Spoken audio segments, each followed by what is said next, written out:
order the meeting of the Haverford Township Zoning Hearing Board of Thursday, December 4th, 2025. Present at the front table to my far left is Jessica Vitale, a voting member. Evening. Ed McGargy, a voting member. Hello. My left, Ernie Angelos, our solicitor. Good evening. Bill Rhodes, a voting member. Good evening. Jesse Poynton, a voting member. Good evening. Jonathan Mount, our Haverford zoning officer. Let's start with the pledge. Billy, you want to lead us? Please rise if you can, repeat after me. I pledge allegiance To the flag of the United States of America and to the republic for which it stands, one nation, under God, indivisible, with liberty and justice for all. Okay.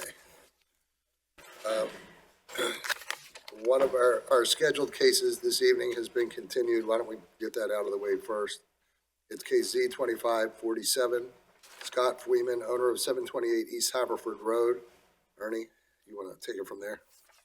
Yes, so I received a correspondence earlier this afternoon from George Brosman representing the applicant. He advised that they still need some time to finalize the agreement of sale and has requested a continuance to the January 15th meeting. The letter clearly waives all time requirements for us to hold the initial meeting and to further render a decision under the MPC and also Haverford Township zoning code. That is, at this point, I would recommend that the board continue it to January 15th. All right, so since we didn't approve our schedule of meetings for 2026 yet, why don't we just say it's continued to our first meeting for 2026 or January 15th, whichever comes later. Okay. Sufficient. Okay. Now, our first case tonight is going to be Z-25-41, Coatesville Land, Inc., owner of 2601 Haverford Road, Ardmore, PA, DC parcel number 2206-0101300, who seeks to reverse the decision of the zoning officer to present an application in relation to section 182604, to reverse the decision of the zoning officer requiring a variance from section 182604F, requiring relief from floodplain use for the existing use. In the alternative, seek a variance from section 182604F to allow construction or development in the floodplain. Seek to reverse the decision of the zoning officer to require a special exception for the non-conforming use of the property. In the alternative, to obtain a special exception under section 182802B1 and any other relief that may be required to perform the renovations proposed by the applicant. Property is zoned C2, R4, institutional, and FPC, located in the 6th Ward. Wow, that was a mouthful. Good evening, members of the board. My name is Kirk Carrigellian. I represent the applicant, Coatesville Land, Inc. We're here before you on the matters that the chairman just went through. The property is located at 2601 Haverford Road. It's a car wash. It's been a car wash for several decades. I do have some exhibits, just as a matter of housekeeping. I thought it would be helpful if I could hand up the exhibits to the board, walk through them real quick, just to let you know what's coming. We'll be having two witnesses, Peter Carrigellian, he spells his name a little different than mine, even though we're first cousins, and Ryan Whitmore, who's our professional engineer. And just before you proceed, after you hand out the applications, I think we're going to have Jonathan, the zoning officer, at least present his decisions, and then you can proceed from here on your appeal. Thanks, Kirk. Thank you. All right, so at this point, why don't we do that? Jonathan, you want to take the podium?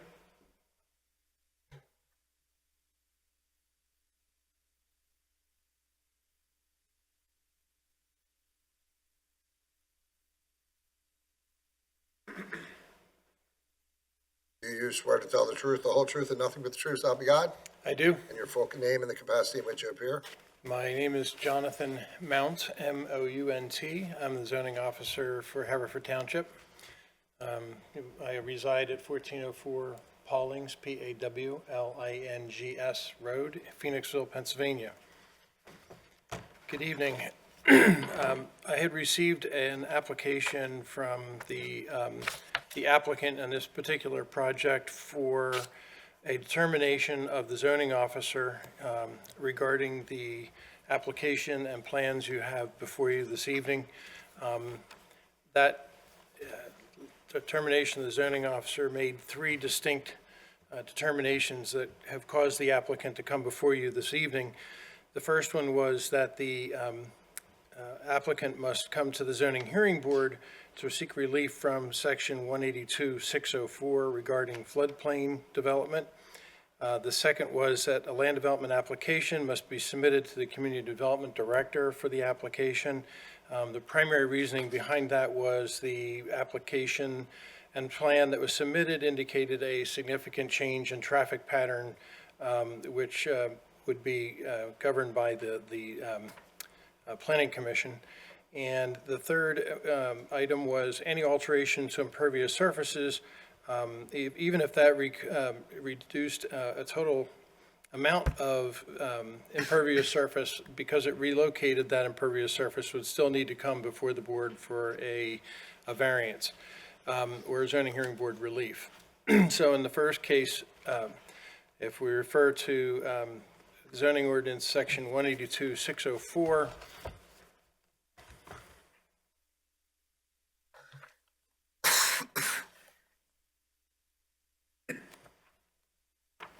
pardon me if I find the section.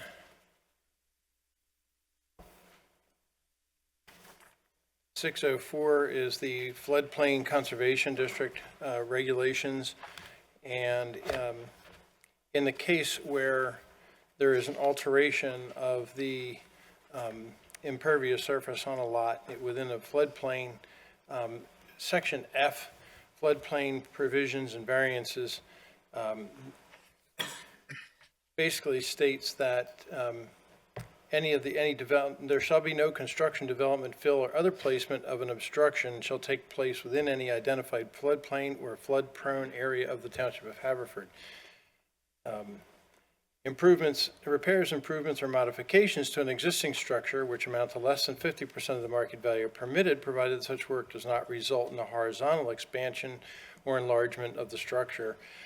Looking at the plans that were submitted in both cases, these sections apply.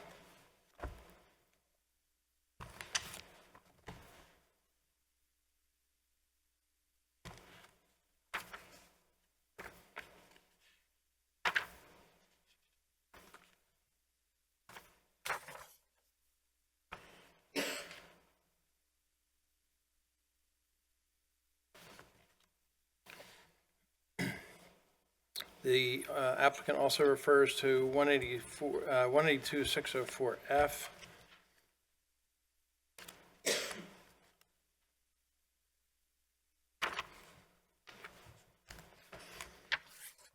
I'm sorry, that's a section that we just went over.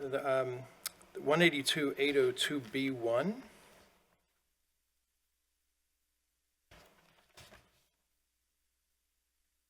(802)B1 is regulations concerning non-conforming use, building, or structure. B, enlargement of a non-conforming use, building, or structure.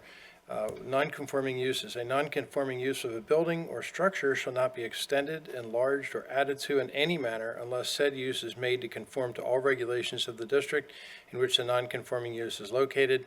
However, a non-conforming use of lot or land may be extended or enlarged when authorized as a special exception by the zoning hearing board, and provided that. And there are three conditions which would be simply not required for me to present that, because if you decide that my decision was correct, those sections would apply in the application of the relief.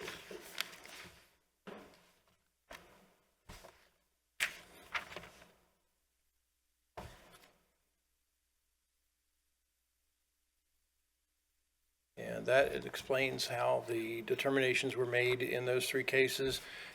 Does anybody have any questions? Jessica? I don't have any Ed? questions. No questions. Bill? Jesse? No questions. Kirk? Mr. Mountain, first of all, I want to thank you for taking the time to meet with us back in May of this year and explaining your preliminary thinking. We really do appreciate it. You'd agree with me that the improvements that are, the renovations that are suggested for the property that the applicant would like to pursue improve the overall condition of the property, correct? Yes. And you would agree with me that it reduces the impervious surface coverage on the property by at least a third? Yes, I would. Okay. And that the structures that we are talking about, there's going to be an overall reduction in the number of structures on the property, correct? Yes, I agree. And so, in effect, and there are 5 non-conforming uses on the property right now? 6. Correct. Actually, there's 6 with the car wash, right? Yes, Okay. And the applicant proposes that 5 of those non-conforming uses terminate, so that there will only be 1 non-conforming use on the property, which is the car wash, correct? that's my understanding of the application. And that almost half the property, maybe a little less than half the property will now be dedicated, open, not dedicated, but greenway, open area, without any development on it at all, correct? The plan seems to indicate no improvements on that portion of the property. Okay. And in fact, the traffic that you talked about on the lot itself, there's no new curb cuts being introduced. Correct, Right. So nothing is going to change as far as PennDOT is concerned, right? correct. So this is just a question of, as you understood it, the applicant optimizing traffic flow on the property to support a safety goal, if you will, to increase safety. Correct, and I would simply add for the record that whether the traffic pattern is an improvement or makes no difference or is deleterious would be a decision that the planning commission would come to. It was my job at that point simply to state that there was going to be a significant change in traffic pattern. Right. So on the lot itself, there was going to be a change. Correct. So that the flow of car wash, the people were going to be coming in now where they used to come out, and they're going to go out where they used to come in, right? Yes, Okay. And in fact, there's going to be increased stacking on the parking lot so that more cars can actually come off of Lorraine Street and off of Haverford Road and be on the property as opposed to going out into the street and queuing up in the street, if you will. correct. And as far as the canopies that are proposed there, you'd agree that the beginning of the conveyor is outside of the building, correct? Yes, Remember that from the plan? yes, And in fact, that the applicant had mentioned to you that the integrity of that conveyor has become an issue because it's been exposed to the elements? yes, it was explained. Right. And the applicant also explained that he was not planning on building a building around the conveyor, just a protective overhead structure, correct? That's my understanding. And you still concluded, however, by the way, in terms of the floodway, you'd agree that there is an overall reduction of, you'll hear the testimony, a couple thousand square feet of structures within the floodway. Despite the improvements that are going to be made, there's going to be an overall reduction. I would agree that the plan indicates a reduction. How much, I'm not entirely sure. Okay. And yet and as far as impervious surface, because I think we covered that, it's going to drop about a third so that there won't be as much impervious surface on the property as there was pre-development. That's my understanding. I don't have any more questions. All right. Anything else you'd like to add, Jonathan? I have one question, Go ahead. and that's related to the second item from which the appeal was taken, and that's in connection with the land development application submitted to the Planning Commission for the traffic pattern. Is that something you believe is before this board this evening? No. Thank you. Thanks, Jonathan. Thank you. So Kirk, why don't we proceed with your alternative relief arguments or presentation? Okay, good. We'll do that then. If I may, I'm not real big on openings because I know you want to hear from the actual witnesses themselves, and I know you have another matter here this evening. The property is about 1.2 acres in size, okay? It doesn't get any better. It's like the holy trinity of unique lots. It's irregularly shaped. It's, there's split zoning on the property. You've got, and Jonathan, our records show that it was C1, not C2. We believe we're in a C1 zoning district, an R4, and the institutional zoning district. This is all on this little small piece of property, so we've got multiple districts on this one piece of property. Again, the car wash has been here for many years, and as Jonathan explained, you know, we did appreciate his time, but when you turn around, and I'll take each one of these one at a time. When it comes to the non-conforming use, your zoning ordinance does permit zoning, the non-conforming uses to be expanded by 50%, provided that we come before this board and get a special exception. Our position is we got to look at the whole big picture here. We are reducing this by, we're not expanding the non-conforming use, we're actually reducing it by a lot, to the point where, you know, just a little bit more than half the property is now going to be a non-conforming use as opposed to 100% of the property. So that was our position with Jonathan, Mr. Mountain, in terms of how we were approaching the need for zoning relief. So Kirk, you think it should be looked at in the totality as opposed to the car wash itself? Yeah, and even if we, and here's, I saw the eyebrows go up. And even if you were not inclined to do that, you'll see that the car wash use itself isn't expanding by more, the total expansion is 44%. So we're still under that. If you don't buy our argument that you should really look at this in its entirety, in the totality, when you look at it just for the car wash use, you'll see we're only expanding it by 44.1%, not 50%. I'm sure we'll consider everything. Okay. All right. So that was that. And as far as the request, the need for the variance in the floodway, it's the same analysis. Once again, we are removing a lot of stuff that could easily float away during a storm, whether we're measuring it as a 1% annual chance storm or some greater. I got to get used to not saying 100-year flood, by the way, as most of us do. So you know, when it comes down to it, we are actually removing a lot of structures from the floodway. We're improving the existing conditions on the floodway, and what we're putting in are things that are going to be permanent. They're not going to float away, and they're going to, you know, enhance the safety features on the site. And then finally, the impervious surface I started telling you about. Because of the unique aspect of this property, given that it's split zone, given that it's a odd-shaped lot, I really think it's, from a variance perspective, if a variance is needed in this instance, we'd ask you to take that into consideration, that we're reducing the overall impervious surface. So with that, you have the exhibits. Just a quick summary of those. The first one is obviously the application. The second one is the deed. And again, I'll move these in at the right time and we'll get the testimony in. The third is the request for the zoning determination letter that was sent to Jonathan. The fourth is his response. Fifth is Mr. Whitmore's CV. The sixth is a plan showing the existing conditions. And the good news is, folks, we have it digitally too. And so we can look at it here on the phone core, or we could put it on the screen behind you. The seventh is some existing conditions photographs for those of you who may not be familiar with the site. The eighth, applicant's exhibit 8, will be renderings of the proposed renovation. And I always love these renderings because it makes it look like there's nothing around the project, when in fact we know there's other businesses and whatnot. 10 is just showing you how the non-conforming use, as it just relates to the car wash, is going to be reflected on the site. Number 11 is the hydrologic and hydraulic study that was done by Land Corps Consultants, Mr. Whitmore's firm, that shows that there's no adverse impact. If anything, there's going to be an improvement with respect to elevations.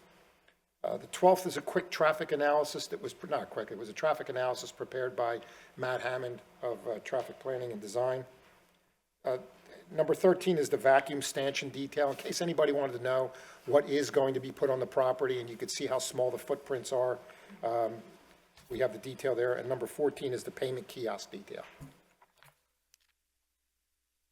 So with that, I'll call my first witness, Peter Karakalian. Unless anybody had any questions about my... The only question that I have is that in the packet provided, it looks like Exhibit 13 is the payment kiosk. Exhibit 14 may be the vacuum. So I just wanted to clarify that for the record. We switched them.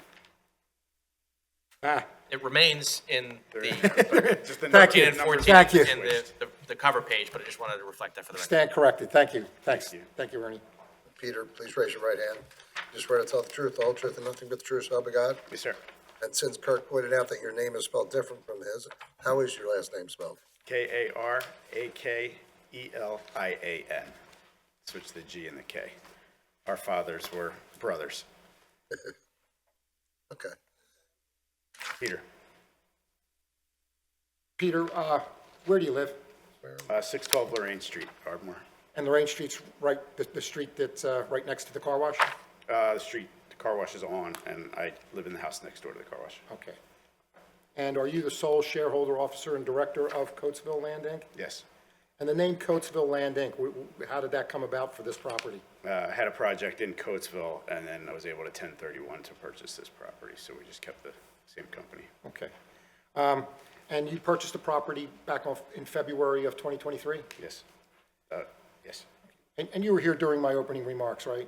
And some of the statements I made to Mr. Mount? Yes. And you understood what I was saying? Yes. If I had asked you to testify about each and every one of those points, would your testimony be the same as my statements? Yes. Kirk, cleaning up that record. Just- A lot of people miss that. So, all right, fair enough. And Peter, just real quick, if we could inform the board a little bit about your education? I'm a civil engineer, actually by background, environmental engineer. I spent 6 years consulting, doing environmental work, cleaning up big Superfund sites, chemical plants, and oil refineries. And then our family background, both my uncle, his father, my father were in the service station business and got into car washes. Delaware County, Aston was their first one in 1972, 3 years before I was born. So it was always in the back of my experience level, worked at car washes and gas stations, and then after I got my professional license, I decided to jump on board, get into the car wash industry. And where'd you go to school, Peter? Cornell University, And what degrees do you have? bachelor's and master's in civil and environmental engineering. Okay. So you mentioned the car wash, your car wash experience. You know, it's great that we all have the genealogy now, but can you tell me a little bit about your actual experience operating car washes?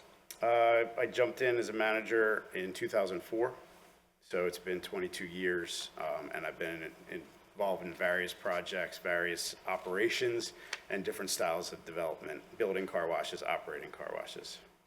And so let's talk about this particular site. I think it would be helpful if the board, if you could just kind of go through some of the existing conditions and you know, just generally describe the site for the board, first of all. Do we have a diagram we want We to do, bring we do. up? Might be easier to visualize. That was his passive-aggressive way of telling me, reminding me. It's easier to explain when with visuals. The property sits on Haverford Road. It might be helpful, folks, I mean, we have a board, I don't know which one the board is, but if you want to point, you can use the pointer. Can you see? I guess they I can. mean, we can make this bigger too, I think. All right. No, I can't. I'll use the pointer if I need to, but I can use the boards too. Probably easier. Can everybody see that? Okay. Yes. So here's Haverford Road here, Lorraine Street, head nuts down here, getting towards Darby. Car wash building sits about approximately the north center part of the property. And this is the triangular piece that Kirk was referring to that extends all the way to the north behind Chestnut Wall Elementary School here on Lorraine. So we have this institutional, residential, and commercial, all within this one piece. Currently, the car wash building's here. We've got an ancillary structure in the back. Ryan will have the square footage on that. What's the ancillary structure used for? It's a garage, and there's two tenants in there. One of them is a chimney sweep, and the other one is a landscaper.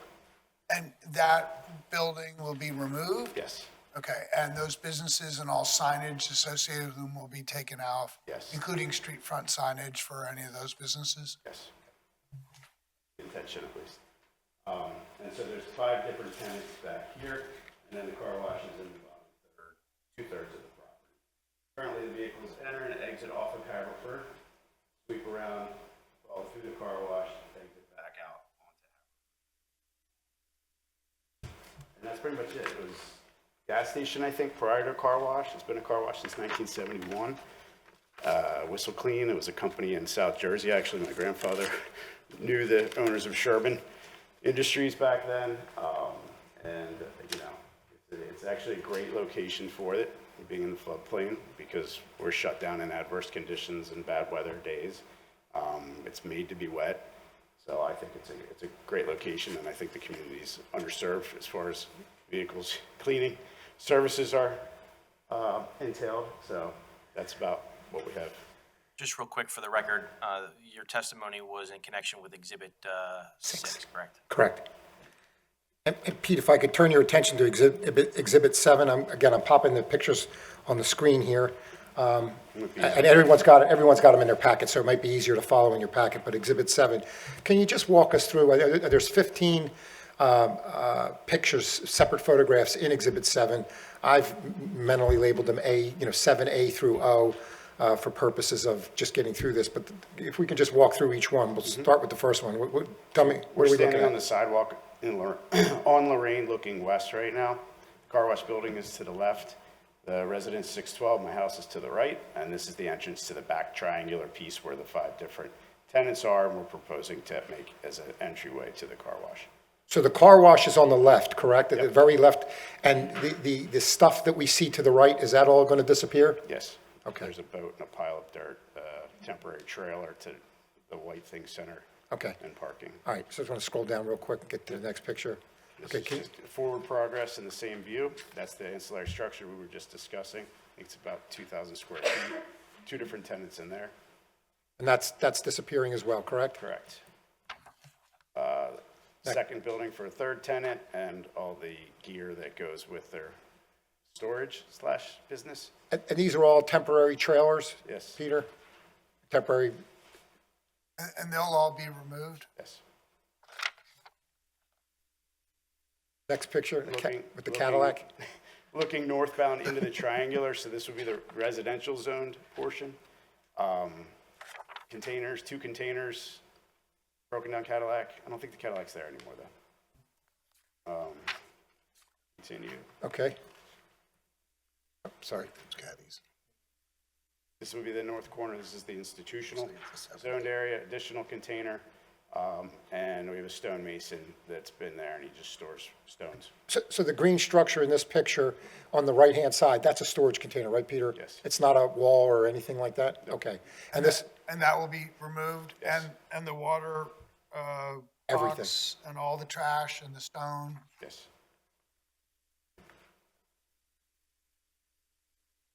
and Typical pile, I guess from one of the tenants, I'm not sure, from a project. so that's debris, that's all going to be removed? Yes. Can I pause on this image? This, I had particular interest in this fence, which is along the bus route. Will Yes. this fence be replaced and put into a better state? Yes. And will you accept that as a condition of this project? Yes. Thank you. Is this next picture with the bricks and everything, more debris on the property? Yes. And that's all going to be removed as well? Yes. You're not going to have laundry hanging back there, are you? No, and we'll repair that fence. He has his own issues with junk in his yard, and he likes to use our yard at night to park his trucks. So I will get that fence repaired as well. Okay, next. So before you do that, so where we see the laundry out drying, that's actually the neighbor's property, or is that your property? That's the neighbor's That's the property. neighbor's property. Three So- residentials. So we're talking, it would be what looks like a broken down picket fence that's separating the brick and stone piles and the pallets from that backyard. That fence will be put back in. Yes. And you can see the institution of the school there to the left. That's the fence line for the school. Yep. Is that the cyclone fence isn't coming down, right, No, Peter? no, That's not your fence, right? That's their fence? Okay. Okay, how about this aerial shot? Talk to us about this a little bit. I just went and flew a drone just so we could get a better perspective of the same situation. My house is to the right there where the garage is, and then we're looking at the residential zoned portion of that northern triangular piece. Is that your house that sir. we're seeing? Okay. And this is what we're saying will turn green. Okay, next picture. Northern portion, this is the institutional zone piece. Again, we were just looking at the piles of debris, and that was the backyard with the laundry. So this is the portion of the property that's the irregular portion that's shaped into a triangle that runs up to the institutional use? Yes. Okay.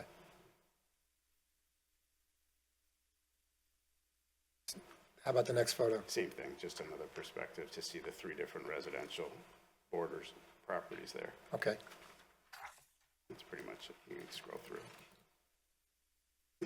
That entire northern piece. That's a bigger, the photo we're looking at now is a larger segment of the triangle, correct?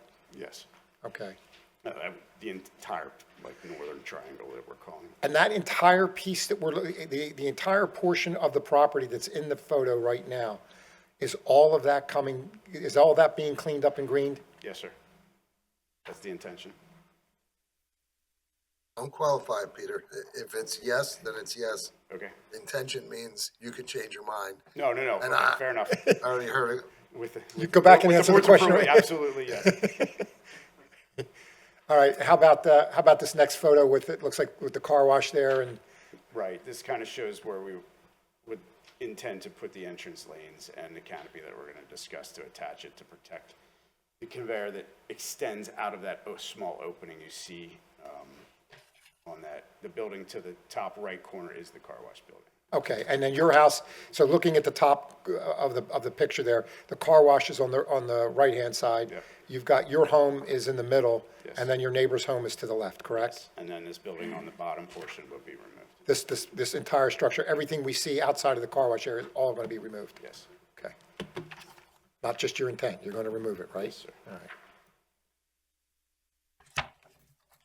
So What are we looking at here with this canopy? this is an existing canopy on the property that where the cars exit the car wash tunnel.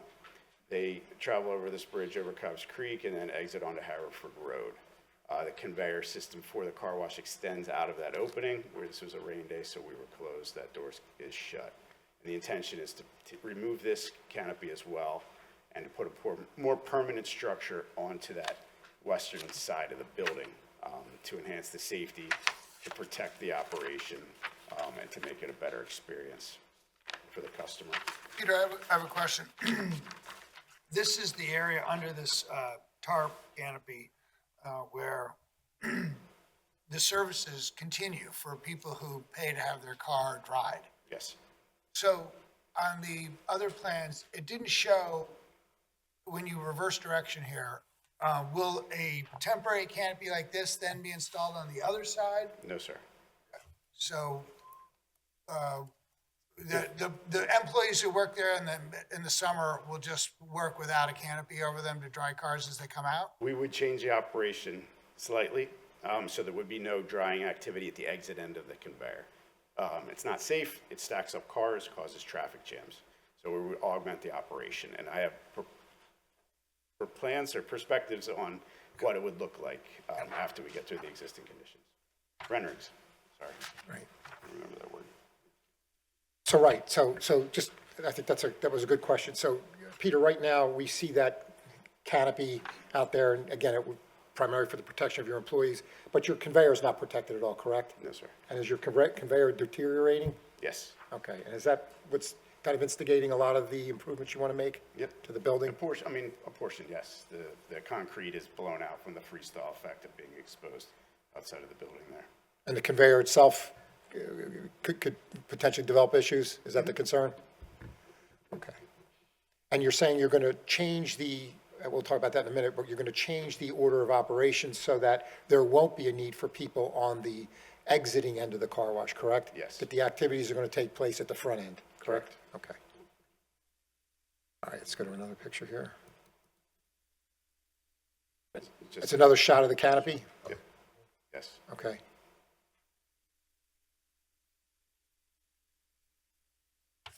And then what's this last picture? This just gives a perspective of additional vacuums are proposed, and this gives a reason why. So we see the arrow on the bottom right shows the cars exiting the car wash. We have traffic coming in from Haverford Road on the left, and we have a limited number of vacuums that the customers sit and wait for. So there's traffic flowing against each other, kids running around cars, and it's not a safe condition currently. Okay, so that's the existing conditions, and let's talk a little bit about what you're planning to do. Just, well, I'm going to put the rendering up right now, which is now Exhibit Applicants 8. So but before we get there, just in a nutshell, can you just identify the improvements that you're going to make to the property? I'd like to refresh the entire property as part of this, but the main reason we want to do it is because we have the deteriorating structure, and we want to enhance that entrance area of the car wash there to protect the conveyor, make it safer, and increase and better experience and flow. So you're going to Customers. take down the posts that are holding up the current canopy, correct? Yes, And you're going to be putting up a new canopy? yes, Okay, and is that new canopy sturdier than the old one? yes, And is it something that's going to be flood resistant? yes, Is the current one flood resistant? no, Okay. How about pay stations? Are you going to add pay stations? yes. And why are you adding pay stations? It enhances the customer experience, and the new technology allows for easier flow of vehicles through. We have technology now that can actually visualize the car, do remote sensing on the license plates, which talks to the car wash and changes the equipment configuration so there's less damage. That we can be done without kiosks as well, but they enhance and create a better processing of the transactions, so there's even less stacking of vehicles. It really just promotes continuous flow, which is what we want. We don't want those old days of 20 cars lining up into the street, and kids don't show up for work, and you can't process the cars. That creates traffic jams and unsafe conditions. So. And reduces cash flow. What's that? And reduces cash flow. Can. Well, usually on those days, the customers wait. They want to get their car washed, so. So in terms of vacuums, are you putting new vacuums in? Yep. Why don't you go through the renderings? We'll Well, show. they're right here. I just wanted them to hear, I wanted the board to hear exactly what you're doing. So you're putting new vacuums in. Are you- Right, so we would add to the existing vacuums, which you can see on the left-hand side of this rendering, and additional spaces to make use of the existing property. We have the parking stripes there, we just don't have any structures because of the floodplain, Curbs? as necessary. Okay. And you're going to, as you previously testified, you're going to remove all the existing non-car wash related structures from the property completely, correct? Yes. All right, let's go through the pictures real quick. So what are we looking at here So in this we're- first rendering? This is Haverford Road, looking north. Okay. This is basically an overview here. So we'll be adding additional vacuums, and it's a central vac system, so it's just a single stanchion post, and they're all connected underground.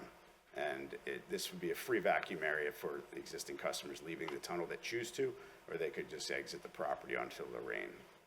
Go to the next one.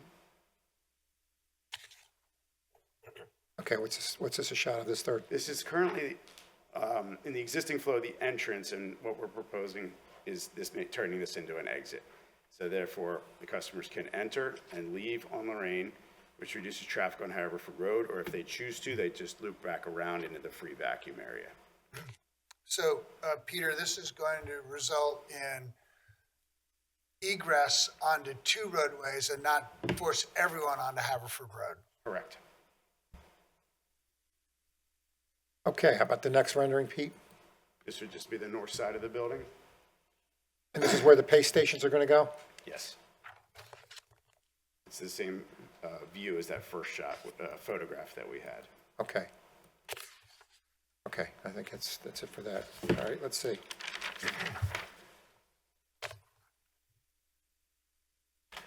Based on your review of the plans that were prepared by Land Corps, do you comply with all the area and bulk requirements for the site? Okay.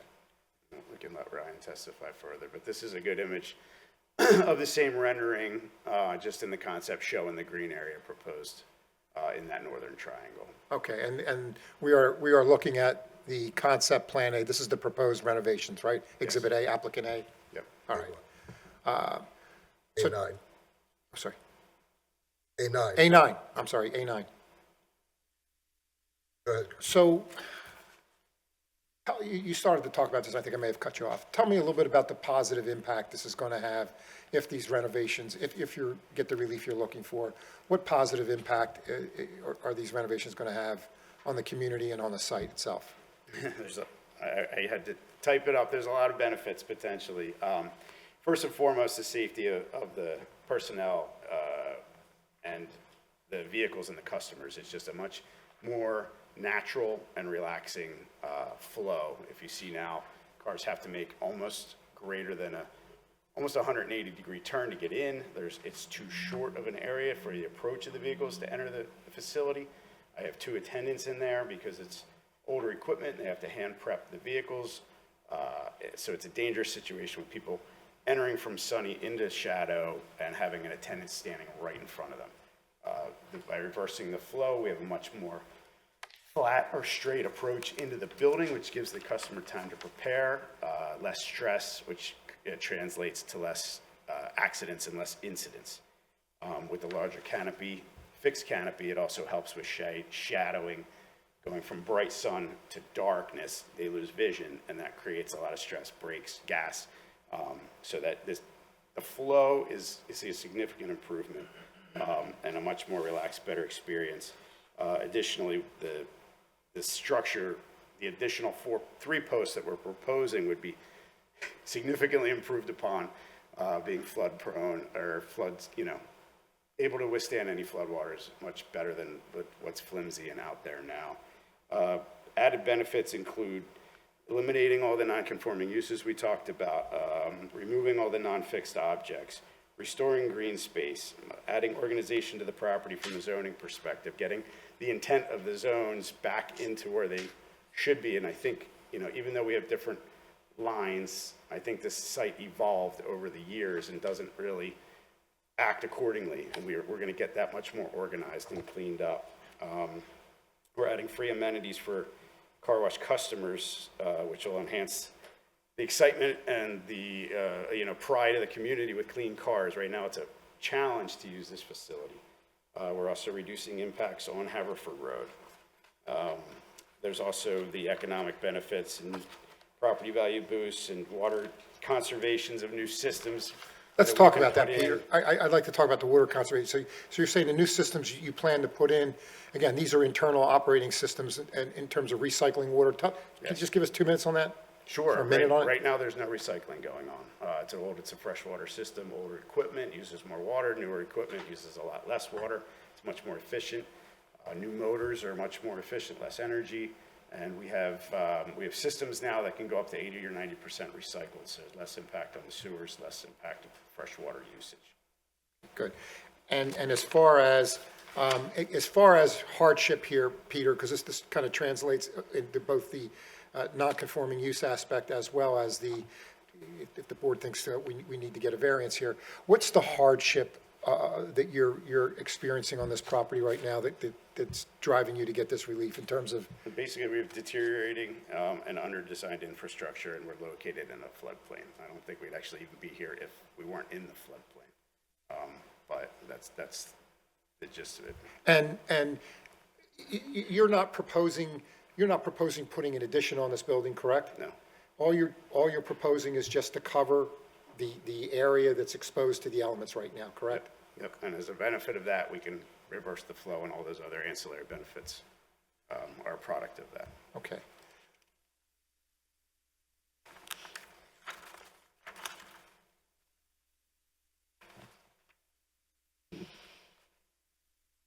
Are all the building materials going to be waterproofed and floodproofed? Yes. Okay. Are you adding any additional fill in the floodplain? No. Will there be any changes in the utilities servicing the property? I don't think I have any more questions of Peter at this time. Okay. Jesse? You have any questions?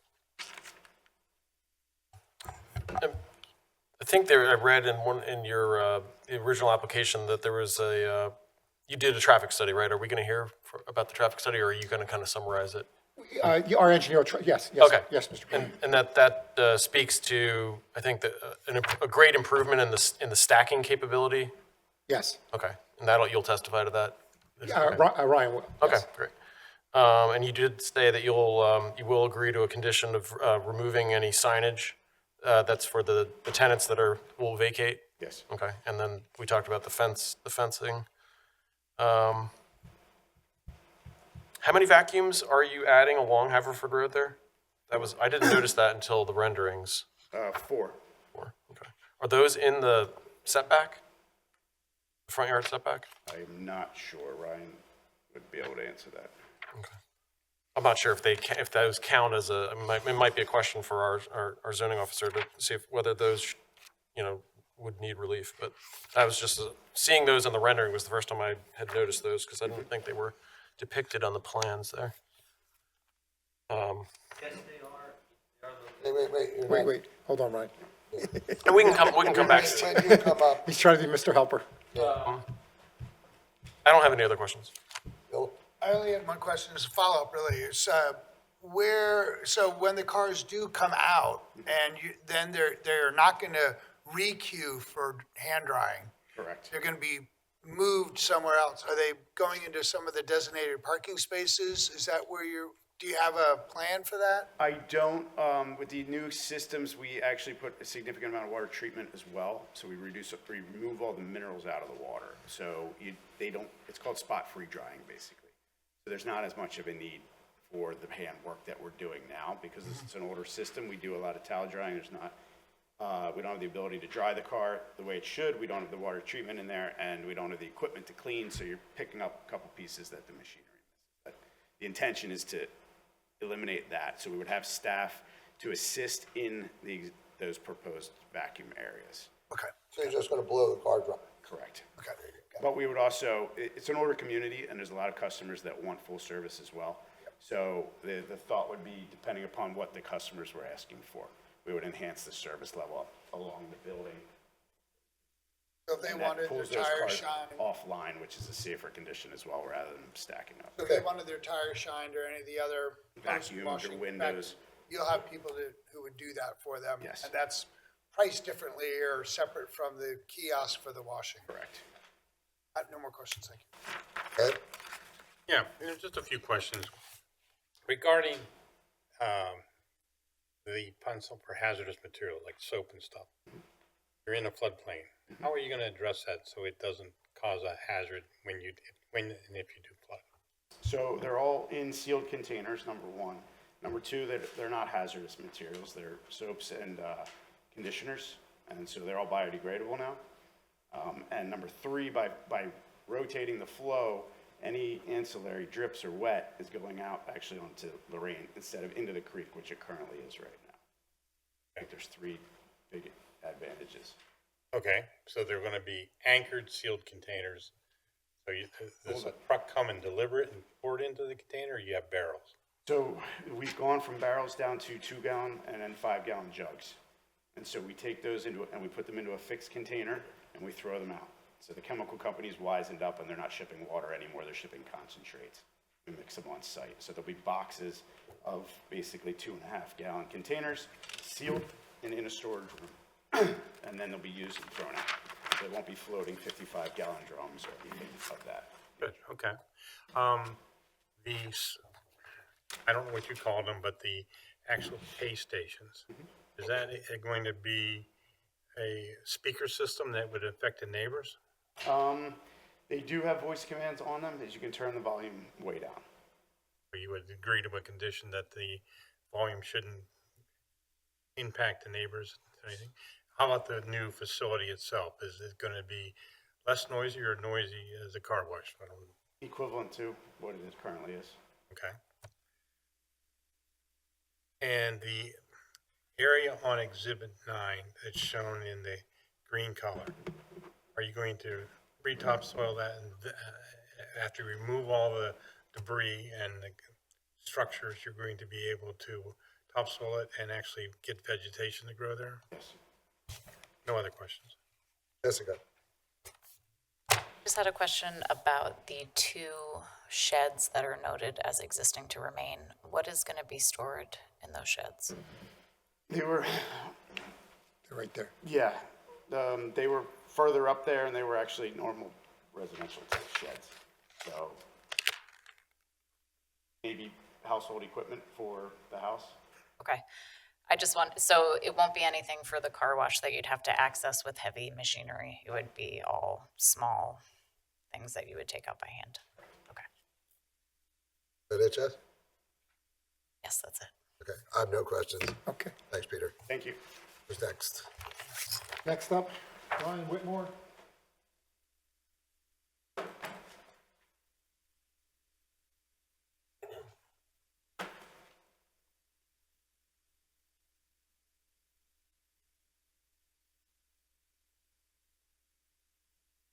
Please raise your right hand. Do you swear to tell the truth, the whole truth, and nothing but the truth, so help you God? I do. And your full name and the capacity in which you appear? Ryan Whitmore, I'm the project civil engineer here on behalf of the applicant. Okay, go ahead, Kirk. Ryan, real quick, let's get to your background. Tell us who you work for. I am a senior associate for Land Cooler Engineering Consultants.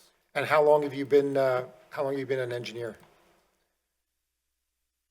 I started practicing land development engineering, civil engineering in 2002. I graduated with a Bachelor of Science from Penn State in 2004. I went straight into practicing civil and land development straight out of college. Got my PE in 2009. So I'm a licensed civil engineer. For the record, I'm not a traffic engineer. So I'm a civil engineer. Licensed PE in Pennsylvania, New Jersey. I've been practicing for 20 plus years. I've been accepted as an expert, not by this zoning hearing board, but across the states of Pennsylvania, New Jersey for many different planning commissions, boards of supervisors, zoning hearing boards, planning boards, etc. Recently, I've had a lot of experience with car washes, Whitehall Township, Lower Providence, Warrington Township. Car washes are becoming popular, and they are I have a lot of expertise in car washes as of late, but in addition to that is commercial redevelopment, industrial redevelopment. And then I did have a brief break in my land development career where I went and worked for DOT and Turnpike doing all their bridges and highways, so really, and doing the water resources engineering. So really, anytime a bridge crossed or a road crossed a river, I would be in charge of and responsible for all the hydraulics, hydrology that we'll be talking more about tonight. So can you, with that background, I asked that Mr. Whitmore be accepted as an expert to testify before you today? Okay, unless there's an objection from any of the board members? No. All right. You shall be. All right. Go ahead, Kirk. Ryan, can you just tell the board what you were engaged to do and how you went about doing it? Sure.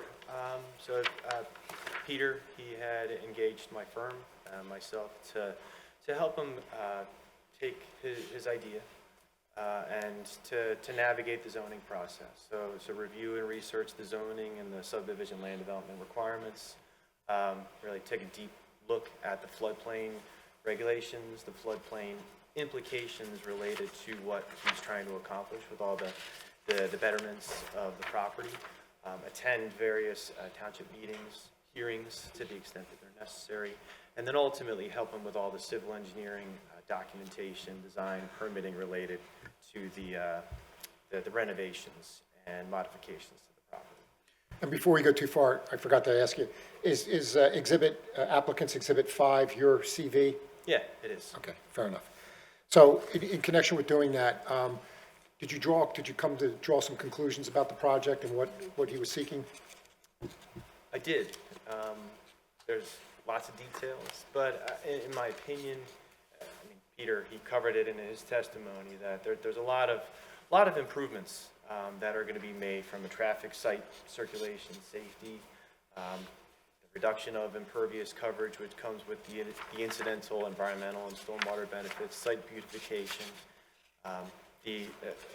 preventing the current equipment from essentially deteriorating and it's almost strangling itself. You know, the way that the car wash wants to function, it's kind of hit its ceiling, and this allows it an opportunity to join the 21st century, be modernized, improved aesthetics, and the overall operation and safety.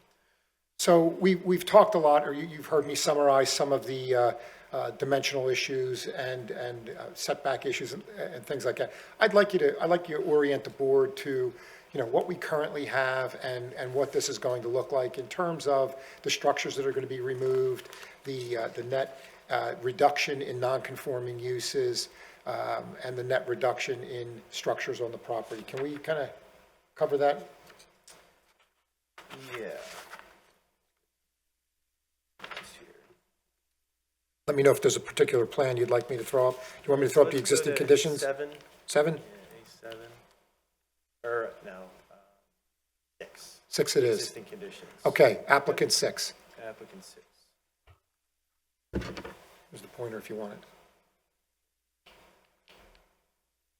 Yeah, so the existing car wash building, which I think everybody knows, that's 2,727 square feet.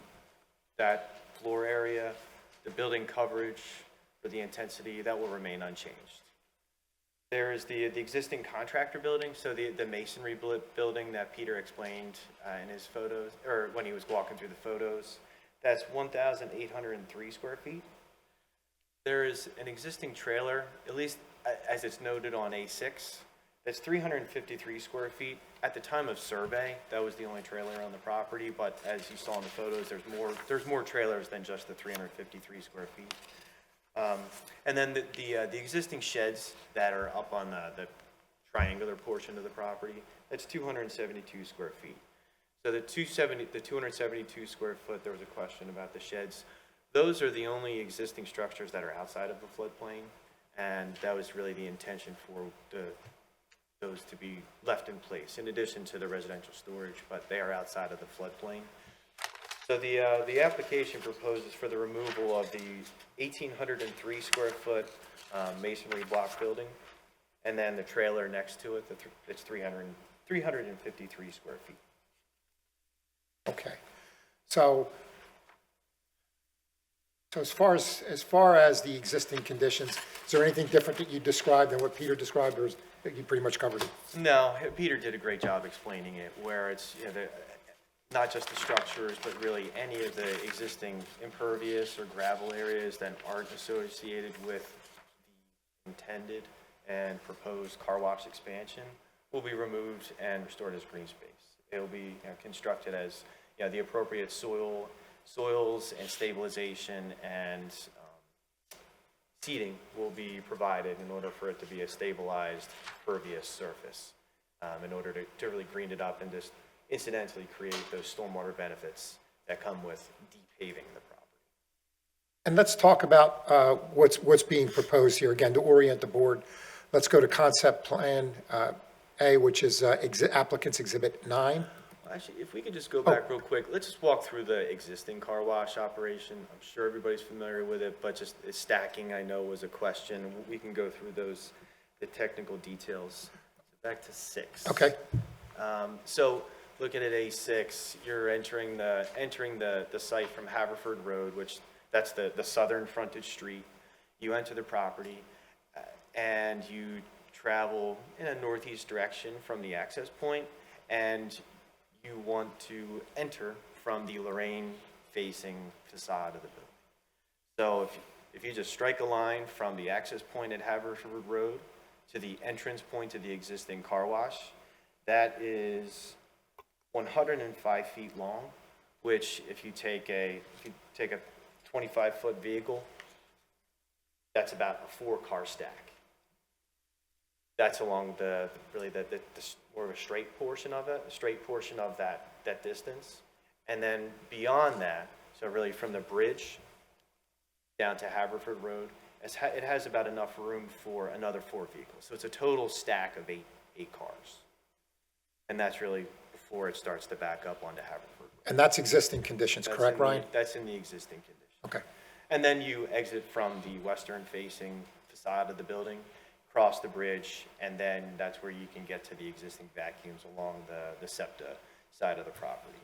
And Peter, he had explained in that last photo on A7, where that's the conflict point, where people who are coming in from Haverford Road, trying to get into those vacuums, are really in conflict with the vehicles that are exiting that western side of the car wash. So it's a complicated traffic pattern that ultimately we're looking to clean up as part of the overall project. So then looking at, I guess we can move to the proposed plan, so back to A9. Just jumping right into circulation and stacking. The proposal is for entering vehicles to enter from Lorraine. So you'll still have access to Haverford, to the Haverford access, but if you're going to be using the car wash tunnel, you're going to enter from Lorraine, and you're going to navigate from east to west along that northern part of the car wash building. You can see the pay stations. You'll go through the pay stations, make that U-turn, and then you will be approaching the new entrance, which is on the west side of the building. Go under the canopy, through the tunnel. It's still going to function as a single tunnel operation, and then you're going to exit through the Lorraine-facing facade. And at that point, you'll have the option to pull back out onto Lorraine and exit the property, or you can turn plan south and go into any one of the vacuum stalls to use the vacuum operation, and then you can exit the property from there. So from us, now looking at the stacking. So if entering from Lorraine, that creates, so there's 3 separate stacking lanes. That adds up to a total of more than 450 lineal feet of stacking. So each of the side-by-side lanes adds up to a total of 450 feet. So that's more than a 4X. It's 4 times more stacking length than what exists today. And that can accommodate 17 vehicles. So you're going from an 8-vehicle stack to a 17-vehicle stack. So it's more than 2 times the stacking volume and capacity. So combine that with the more efficient operation of the modernized equipment, you just have a modernized car wash that really can just function the way that it's intended to.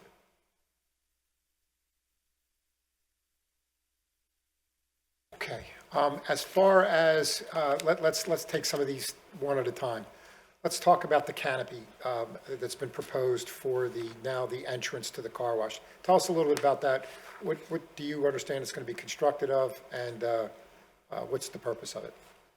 Yeah, so the canopy, it's a roof that's held up by 3 support columns. It's 1,080 square feet in size. It is not considered any part of the floor area or a structure for that matter. It's really, by ordinance, the building coverage or a building is walls and a roof, which it's just a roof and a column. So it won't contribute to any of the building coverage from an area and bulk perspective. And Is there going to be a canopy over the pay stations as well? yes, and then there's going to be a 750 square foot canopy over top of the pay stations. And once again, that's just a roof that's going to be mounted. The actual structure itself will be from the pay stations up to the roof, and that's what will support the actual canopy roof. No walls. So the pay station itself will support the roof? Pay station itself will support the roof. And the purpose of having a roof over the pay stations is?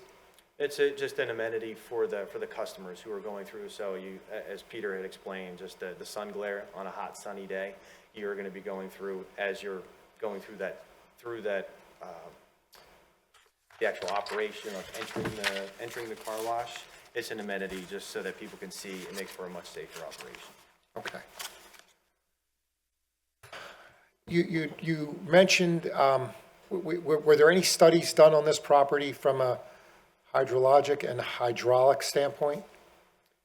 Yes, yeah. Our office, we had performed, I'm just going to call it an H&H. And our office had performed an H&H. And what we had done, we first looked at the FEMA mapping, which it's a Zone A FEMA map where it's an approximate floodplain line. When you have, and as part of your ordinance, when you have an approximate floodplain, which it doesn't have an established base flood elevation or a BFE, then you need to develop that. So in order to develop the base flood elevation, we had to prepare the H&H. We had evaluated the hydrology, which determines how much water is flowing to the stream, which in this case is the tributary to Cobb's Creek. Determine the amount of flow that's getting to the creek at that point of interest. And then using the surveyed information, all the culverts, the stream channel, we evaluated the hydraulics, and then using the engineering calculations, we can determine what the actual base flood elevation is. And then we can compare that to all the elevations that we have from the site survey, and ultimately those are all documented in the H&H that was prepared and documented in A11 of the exhibit list. If I could, members of the board, the actual study itself is sitting on this flash drive. It's almost 500 pages long. I'm sure you all want to look at it, but it's here, and I'm gonna ask that it be Exhibit 11A, because that's the full H&H study that I'll hand up. Solicitor. And so, but Exhibit 11, applicant's Exhibit 11, Ryan, is that the summary, is that the narrative? Yeah, so that's the technical side of it. The conclusions of it are that, all the green space is of net benefit to stormwater. And we were careful. Placing fill in a floodplain, you have to be very careful to do that. In our case, we have the opportunity where it's very flat now, so there's very limited grading that's necessary. And in areas where grading will take place, it's going to be lowering the actual ground elevation, so it's increasing flood storage in that floodplain. So it's reducing fill in the floodplain. So through with that in mind, all the analysis and calculations within the H&H, it documents all that. And the conclusions of the H&H study, which there's a table at the end of the narrative. What page it is? Yes. It's page, there it is. Yeah, right there. Table 1 in the narrative. This is just a summary of the pre versus post-development water surface elevations, which along the entire stream corridor on site and both upstream and downstream, there's either a zero change, if not a slight decrease in water surface elevation. And then we also have a velocity calculation and analysis, which ultimately determines that there's no adverse effects from a velocity perspective along the entire stream corridor as part of the analysis.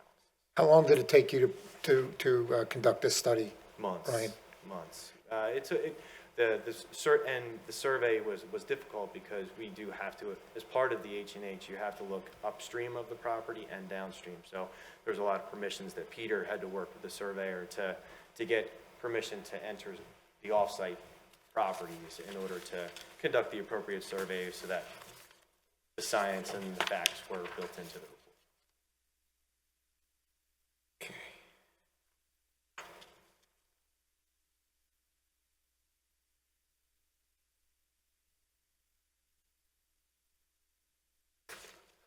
And you heard Peter's testimony about the number of vacuum cleaners and where they're going. Do you have anything to add to that, or? No, they are proposed in the front yard. At least the one to directly answer a question, they are some of the vacuum stanchions are proposed in the front yard setback along Haverford Road. In addition to the canopies that we've talked about, the pay station that was talked about, Peter mentioned some guardrails and some curbing. Are there going to be any protective bollards also installed on the property? Yeah, so if we could go back to A9. Yeah, on the, maybe zoomed out, it's tough to see, but each of the columns that support the canopy roof, they're going to be, with the proximity to any of the circulation drives, they are going to be surrounded by bollards, just as a protection to avoid any impact and adverse impacts to the canopies. Okay, and again, just to be clear, with the limited canopy that's being put up, the pay stations, the extra stanchions for the vacuums, how does that compare to what's actually being removed from the property, all the structures that are being removed from the property?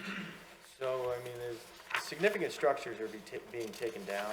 I can give you the numbers, just from a square footage perspective. No, I don't think we need that, Kurt. You don't need I that? think we have a Ah, general well, I mean, if you understanding. compare, if you A look. lot more is being taken down. Okay, all right, fair enough. Let's go, I want to ask you a question.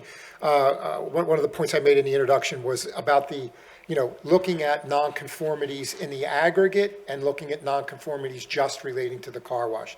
And I'm going to ask you to take a look at applicant Exhibit A10. And can you just talk us through what A10 is intended to reflect? Sure. So it's a side-by-side comparison. The left side is the existing conditions, and the orange shaded area on the left side, that represents the portions of the lot area that are occupied and used for the car wash. So right now, the portion of the plan on the left-hand side of applicant's 10 reflects the current, I'll call it the footprint of the car wash operation, correct? Yes. Okay, and that's about how many square feet? I know I don't have to ask you about, I know you know exactly how many square feet. 22,710 square feet. Okay, And that's documented directly on. on A10. And then on the right-hand side, shaded in blue is what? Besides the creek, I don't want you to talk about the creek. That's so that's the portion of the car wash that will, I guess it's the portion of the existing non-conforming lot that will then be replaced by the pay stations and the queuing line. So it's really the expansion of the existing non-conforming car wash into that blue shaded area. And how many square feet is that proposed expansion? That is 10,009 square feet. And what does that represent as a percentage of the existing car wash footprint? 44.1%. And 44.1%, I wasn't good at math, but that's less than 50%, correct? Right, Okay. yeah, so 50% would have been 11,355, we're 10,009, so we're less than that 50% expansion Okay. permit.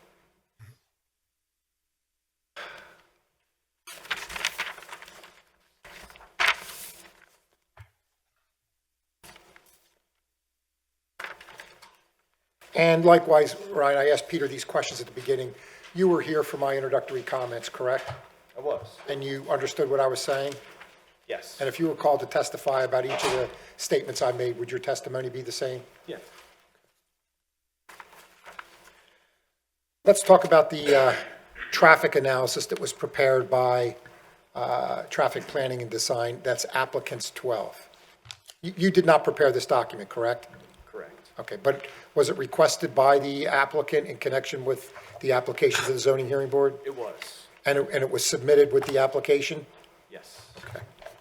Can you tell us a little bit about, again, I know you're not a traffic engineer, but can you tell the board, give us some highlights in terms of what are the conclusions here? Yeah, so I mean, it's in detail, it talks about the queuing, the circulation patterns, the stacking, the change between the existing and how it'll be improved in the proposed condition. And then I'll just read the final paragraph of the final, Under summary? under summary.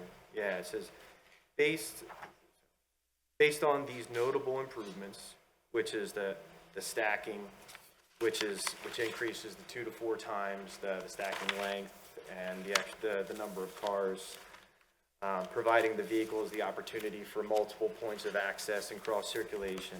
Based on these notable improvements, it is TPU's opinion the modifications proposed to the site circulation and car wash stacking area will significantly improve the operations of the car wash over what exists today, as well as improve the operations and efficiency of the surrounding roadway network. And that was signed and certified by Matt Hammond from Traffic Planning and Design. Okay. And he references the concept plan A, which is A9 on the exhibit list. Was applicants A9, got it. Okay. Quickly, if we could just, let's go to what has been marked applicants 13. We'll, I guess we're going to call this one 14 now, is the payment kiosk. I'm sorry, applicants 13 is now the payment kiosk detail. Yeah, 14 and 13. Really, those are visual depictions of what the vacuum stanchions will look like once they're installed. And then same thing for the payment kiosk. Okay, And that's in relation to what's considered, could be perceived as a structure when you're reading the zoning ordinance definition. However, there is a floodplain ordinance, separate zoning definition for obstructions and structures, strictly in the purview of floodplain management, and it's straight out of the floodplain overlay, where they just determine and define an obstruction or a structure as having enclosed walls plus a roof.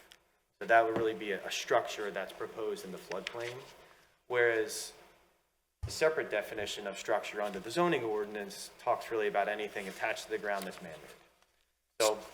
so there's two definitions of structure, one in the overall zoning ordinance, up in the defined terms section, and there's another definition for structure buried in the floodplain variance ordinance, correct? Correct. So we've just offered these as, these structures, depending on what your definition is that you're looking at, these are going to be attached to the ground, the vacuum stanchions, the payment kiosks. But in the purview of floodplain management and assessing whether variances are needed, we are removing structures from the floodplain, as we had talked about, removal of the buildings. These will be installed, however, these are not structures in the purview of floodplain management. So it is purely a net decrease of structures and obstructions in the floodplain. Okay. So as far as, let's see, we covered that, we've had 13.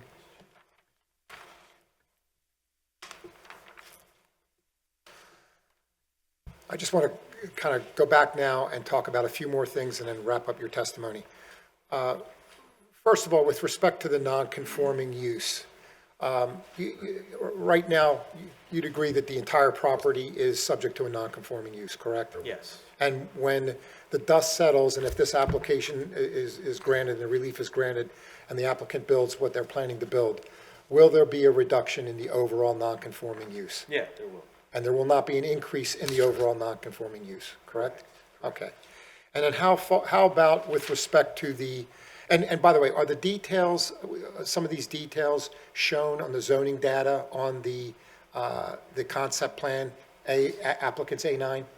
They are, yeah, we've gone through the zoning compliance for each of the respective 3 zones and identified in all the calculations and charts on A9 that demonstrates the varying levels of compliance for the existing versus the proposed conditions on the property.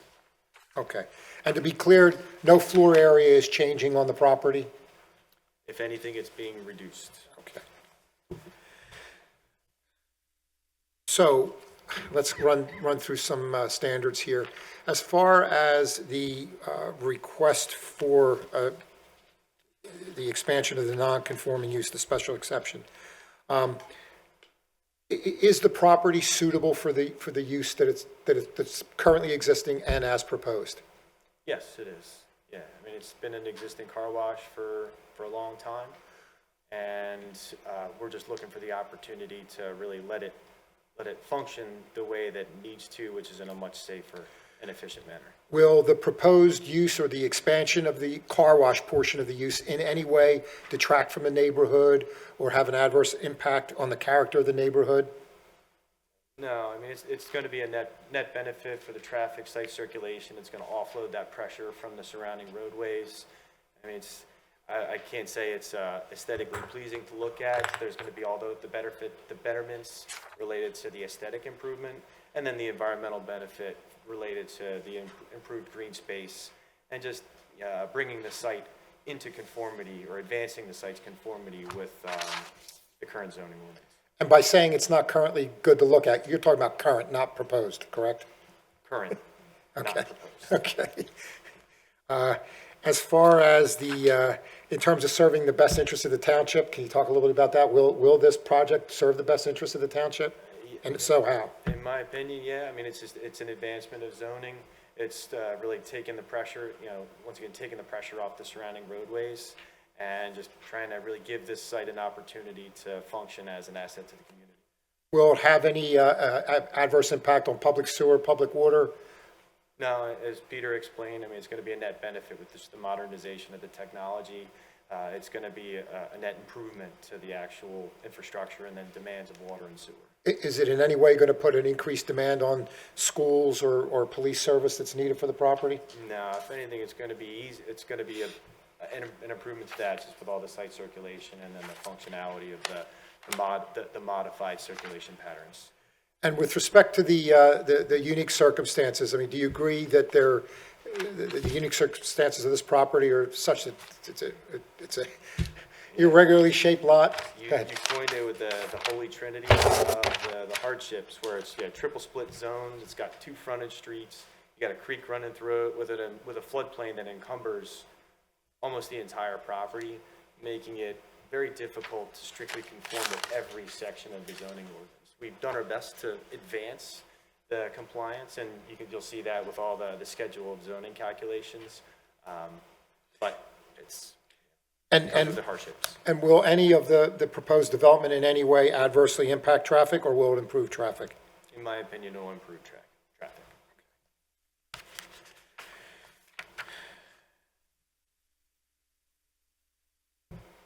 In your opinion, did the applicant in any way create any of these hardships? No, these are all existing conditions that existed prior to his acquisition of the property. And if a variance is granted as far as the floodplain relief that's being sought, will that in any way alter the essential character of the neighborhood, or in any way have a deleterious or detrimental effect on the neighborhood? No, it's been a car wash for a long time, and it's going to continue to be a car wash, but in a much more modern and aesthetically pleasing form. And the variance that's being asked, is that the minimum variance that's needed in order to deal with the hardship that Peter testified about? Yeah, I mean, we're not asking for a floor area expansion, a building addition. It's really, it's a canopy and some pay stations and vacuum stations. I don't think I have any more questions. I just had one question, and I realize that you're not the traffic engineer, so bear with me, or just do your best. If you're not sure, that's fine. One of the benefits of this is that we're going to diversify the exit, which is one of the summaries, highlights that you just drew on.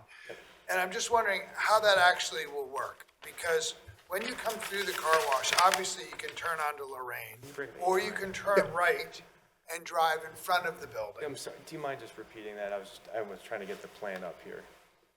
So when you exit the car wash, as proposed, As proposed, okay. you can go straight onto Lorraine Street. You can make a right and stay on the property and turn and drive around to one of the vacuums that's on the front side of the building. Yes. Or you can, in theory, I think, according to your directions here, you could turn right, go back through the kiosks, drive all the way around the outer boundary. You've got 2 lanes. One goes into the car wash. One looks like it's an end run around it, and then back over the bridge to get out onto Haverford Road. Am I reading this right? And how does someone go back through the kiosk without paying to go, if they wanted to go out on Haverford Road as depicted in the traffic flow on A9? I feel like Peter would be much better suited. That's fine. to answer Peter- that. he That's can an answer that. operational. I feel He's like still that would be sworn, so here we So go. that would all be controlled by internal traffic flow features. And it would be one way. The reason we have that, what we call an escape lane, after you come through the pay stations traveling west and then south. If the vehicle has, say, debris in the pickup truck bed, or there's a bike rack, or bikes on a car, or there's loose molding or a bumper, it's not suitable to go through the wash. We call that an escape You lane. divert So it. that would just be a one-way diversion. That's it. None of the vehicles, after they exit the car wash and make that right turn that you mentioned, would be allowed to come back into Okay, flow thank you. traffic. So that helps explain it, because it was hard to understand it. And then the other one is the related question, which is in the same map, you're showing that if you enter off Haverford Road, the driver, in theory, is offered a choice of going right to start to work the way over towards the Lorraine entrance in Q, or you can go straight. There's an arrow that says you can go straight up. Why would they do that? To go up to take a very hard angle turn into vacuums? No, we would have additional signage on the bridge that would say do not enter. Okay. And the reason we would keep the two-way directional from Haverford is to access the 6 existing vacuums that would be 24 hours. They currently are, so that you want to have that aspect. And only the car wash customers would be able to use the free vacuums or leave through that area. Okay, got it. Thank you. Jesse? Well, I just wanted to return, I had the question about the vacuums in the front yard setback, and then the more I studied it, I also noticed that there is a 5-foot parking setback that it also seems like you're not in strict compliance to for 2 or a portion of 3 of the spaces in the front. It seems like that could be remedied, though. There looks like there's room. Would you accept a condition that the parking would be adjusted to not be within the 5-foot setback, and that also that the vacuums could be shifted so that they're not in that 5-foot parking setback? Could you re-ask the question? And are we talking about the 4? The 4 proposed vacuums that are zoom in? fronting on Haverford Road. You can't zoom in. Oh, Right here. yeah, right there. Okay. Oh, I'm sorry, and then there's two further on Lorraine. I'm sorry, I didn't even see those. Okay, so we're talking about 6 vacuums that are proposed in the front yard setback, in the front yard setbacks of Haverford and Lorraine. And I don't recall there being a request for relief from that unless that falls under any other relief Catch-all. required. How far are they? And that might be something that we need to discuss with our council. That's something you could live with? What's the question? So one of the questions was, it seemed like there was room that you're showing parking spaces that are in this 5-foot parking setback that we have not discussed yet. Okay. And it seems like there is room to remedy that. Correct. And so could you accept a condition that you would not have parking in that parking setback? I think the issue is, these are already existing parking setback. We didn't want to disturb the existing non-conforming use as it relates to things that are currently in the setback area. I think if you start doing that, what'll happen is, I think it'll interfere with the flow of traffic that Peter and Ryan had described would occur internally, right? Because if we have to move things back now, that area becomes tighter and harder for vehicles to navigate. Again, I believe there are already non-conforming aspects to what you're seeing there, nothing new. But as far as, I've seen the operation of this, those spots are never used. And usually it's the parking, or the crossing guard is usually the only vehicle that ever uses those parking spaces, which is. Parking for the employees of my 5 Right. non-conforming uses as well. Right. But yeah, I think we'll have to talk about whether or not you would need relief for these vacuums that are clearly in the front yard setback. So that's the question I have. You said that these parking lots are pre-existing, or at least parking spots. Are the vacuum, and I forget what you called them, but Stanchions. Yeah. Are they currently existing, or are they new? No, they would be new. And there's other ways we could do it as well. We could put underground drops in. We wouldn't need the concrete elevations if necessary, but we could best fit it, to your point, sir, Mr. Boynton, that we could, if there is room, we would work with it to optimize that. Because I would think that and I'll ask Ryan if he agrees, since he's the one that testified as to the definition of structures, but I think those vacuum stanchions are structures, according to our code. According to the zoning. The zoning code, but not for floodplain. Right, but they are for But the yes, zoning. for zoning, correct. Zoning, yes. Could they even be located in the parking spaces immediately adjacent to the building? Yes. Okay. And what, just leave the area where you previously had vacuums is for parking then, or? We could make minor adjustments as needed. Might be less electrical that you have to run underground too. The only pinch point I foresee would be this one spot where the customers are exiting and turning around here. If we push this up or out, we want to leave this open here. You mean on the Lorraine, On the Lorraine you're side, pointing yeah. to, on A9, the Lorraine side of the street where there's currently parking spots there. You wouldn't want to infringe on those, correct? Correct, because they want I to mean- keep that flow. Do you need both of those parking spots along Lorraine? I mean, if you sacrifice the upper one,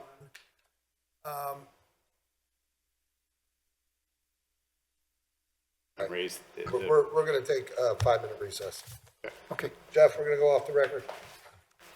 All right, we'll resume the meeting of the Haverford Township Zoning Hearing Board. All right, so, I would just like to ask one question.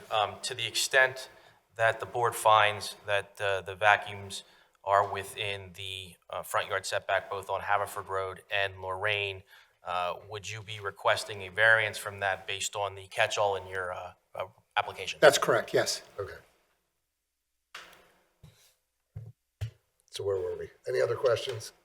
Jessica? Oh, sorry, I had one more question. Go ahead. Is there any proposed changes to the signage on the project? Not at this time. Well, in terms of when you rebrand it, when you make the improvements, you're going to be putting new signs and whatnot up. Yes, but square footage wise for the standing sign, it's fine as it is. I think it would be a reduction in that massive building sign. Okay. Right now, the letters span the entire length of the building. So On the building itself, we would- okay. We would review the code and be compliant with. Okay, and then the standalone signs, no changes to those other than updates to the existing signs that are there, same size?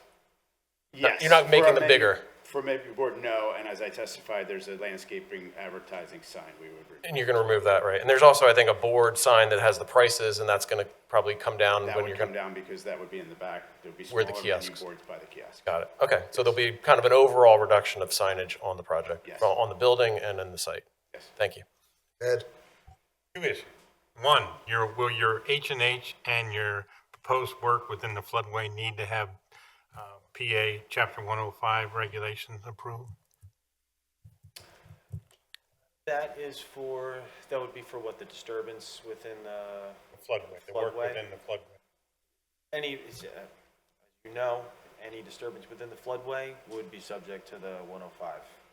They usually approve the H&Hs too as part of that. Okay, and the other thing is, would you accept the condition that one of our ordinance, it has in there that your building has to be flood resistant?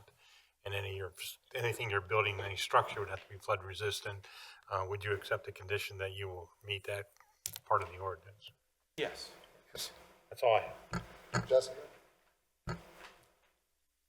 Since it's not shown on A9, I just wanted to confirm that you are planning on planting within the 5-foot buffer strip between the new drive of the car wash and the residential properties. Yeah, I mean, to the extent that it wouldn't conflict with any utilities or sight lines. Peter, yeah, That's the boundary of your property, right? Yes, that's what I was going to clarify. That would be up to the northern residential side on that entranceway. There's a nice planter there. We would probably rebuild that as it is and add new trees. My intention would be to redo that entire fence line as well with maybe an 8-foot, depending upon requirements of the township. But Okay, great. maybe a plastic Trex, which would be more soundproof than the falling down wooden fence that's there now.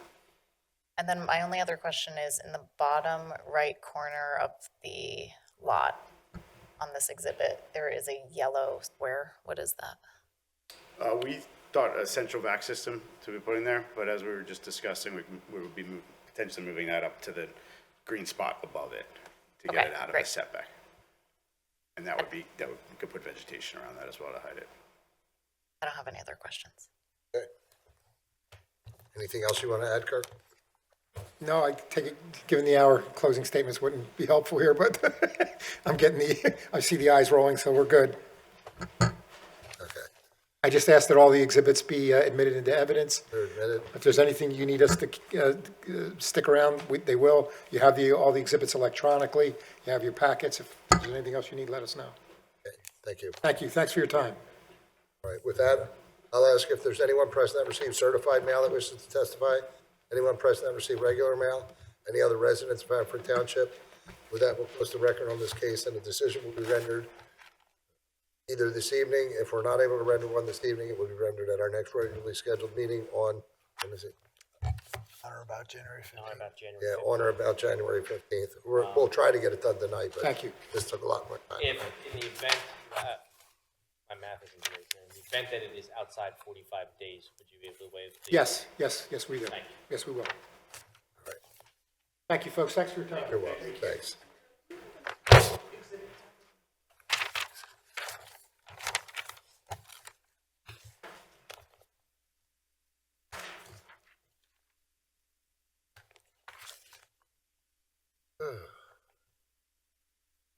What's the next one?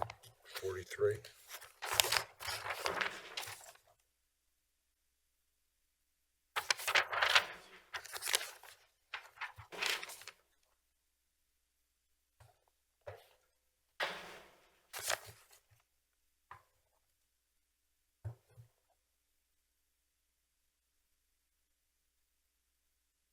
This is for-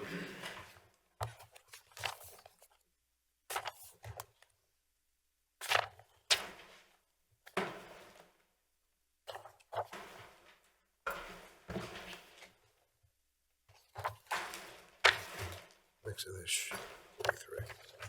All right. The next case will be Z25-43, Nicholas Hahn and Jessica Kilgara, owners of 221 Ivy Rock Lane, Haverford Town, VA, DC folio number 2209-01507000, who seek a variance from section 182-207C7 to allow a two-story addition. The second floor overhang will extend into the rear yard setback. A rear yard setback of 22 feet 6 inches is requested, where 25 feet is required. The property is zone R5 and located in the first ward. Hi, guys.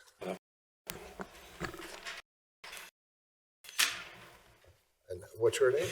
My name is Nicholas Hahn. Okay, I need to swear you in. Listen, please raise your right hand. Do you swear to tell the truth, the whole truth, and nothing but the truth, so help you God? I do. And your full name and address for the record? Nicholas Hahn, 221 Ivy Rock Lane, Haverford Town, Pennsylvania. Okay. Now, you sat here and you heard a little bit about that prior case, just with respect to exhibits. So you submitted a zoning packet to the township, but the attachments to that packet are not part of the case unless they're specifically called out and marked as exhibit. You're the applicant, so each exhibit will begin with an A, and it would be A1, A2, A3. Now, if you want to step up, we'll go off the record. Will you help him mark exhibits? Yes, please. All right. So, Jeff, I'm sorry, we're going to go off the record again? Okay. So, Nicholas. Nick is Nick, fine, okay. unless I'm in trouble. Sure, Joel. Do you want to walk through the exhibits and just briefly describe each? Yes, so the first exhibit will be Exhibit A1. That is a copy of the deed from when we purchased the home. The second exhibit is A2. This is an aerial view of the 200 block of Ivy Rock, where I'll address some of the character of the block already. Then the next one is Exhibit A3. That is houses on nearby blocks with different amount of setback from our current house. Exhibit A4 is the zoning and outside views of the house. And Exhibit A5 is the floor plan. Okay. Now that we got the preliminaries out of the way, why don't you tell us a little bit about what you would like to do and what? Yeah, absolutely. So my wife and I have been in this house since 2009. It's our first house. It's a small 1950s Cape Cod style house in the Westgate Hills neighborhood. It's just over 1,100 square feet, so it's pretty small. It's got 3 bedrooms. One of the bedrooms is only one of those like tiny little 9x9 bedrooms that barely fits a twin bed, and a couple pieces, or really one piece of furniture at this point is all it can fit in there. We have 2 boys, 13 and 9, both with their own demands for space in this modern situation. And to make matters more complicated, my profession has moved to a work from home situation since COVID. So my office space is half of my 13-year-old's bedroom, which makes phone calls in the summer fun, and always great to see your son's underwear all over the place while you're trying to work. So it's a bit of a distraction. Originally, we planned on this just being a starter home for us, and we planned on moving after we kind of grew out of the house. But over the last couple of years, we've really fallen in love with the neighborhood and the community. Our kids, especially our 9-year-old, has friends up and down the block. When we originally moved in, it was a bit of an older block, but now it's gotten a lot younger, so he has a lot of friends his age. There's the great park about a block and a half away. And then probably most importantly, the reason why we don't want to leave the neighborhood or really the township is my son was diagnosed with dyslexia at the help of the school. And he's really turned it around, his education, since the school actually proactively identified this in him and brought us into the mix to make his reading more accessible to him. And, you know, if I'm going to pay back taxes for the next 30 years, I'd rather go kind of pay it forward for the help that we receive from the school district and the teachers that he's been working with now for the last 3 or 4 years. So at the end of the day, we don't want to leave, but we do need more space just to function as a modern family of 4. Have a teenage boy, going to have a second teenage boy at the house soon. Who knows if they'll ever leave or when they'll leave, but that's the reality of what we're looking for at this point. So what we're trying to do is add a 2-story addition. A 2-story addition on the 2nd floor would have a primary bedroom, which would allow our 9-year-old to take over our current primary bedroom. We'll include a full primary suite in that, and then tucked away in the bedroom is a little office for me, so I can also look out a window, which will help with my personal sanity. The first floor, so the 2nd floor is the piece that is not within compliance. We could not figure out a way with our architects to get a office and a primary bedroom within a floor plan that wouldn't include massive changes to the plumbing because of where the plumbing's located. So it was really the only, because of where the plumbing is located and where the existing hallway exists in the plan. So for those reasons, the only way we could actually fit in an office is to add that extra 2.5 feet. The first floor, we're planning for it to be fully within compliant of the zoning regulations and the setback. It's going to contain a family room, a little kitchen area, dining room area, laundry, bathroom. So we're planning on making pretty significant improvements to the house. What was once a one bathroom house is now going to have 2 additional bathrooms. So we're looking to invest in it pretty heavily. To quickly go through the exhibits, Exhibit A2, this just shows the 34 homes on our block, specifically the 200 block. I've labeled 21 of them that have some kind of structure added on to the back, whether it be 1-story or 2-story. I think it speaks to the fact that this is very common in our neighborhood. These houses are no longer meeting the modern family's needs. Exhibit A3, I have showing, again, an aerial view. This one's more complicated because I don't have a laser measurer or anything like that. So what I did was I used Google Earth, and I looked at some of the neighboring streets, and using Google Earth's measurements capability from the curb to the what perceived gutter in the images, you can see that there is a vast difference in setbacks on other properties.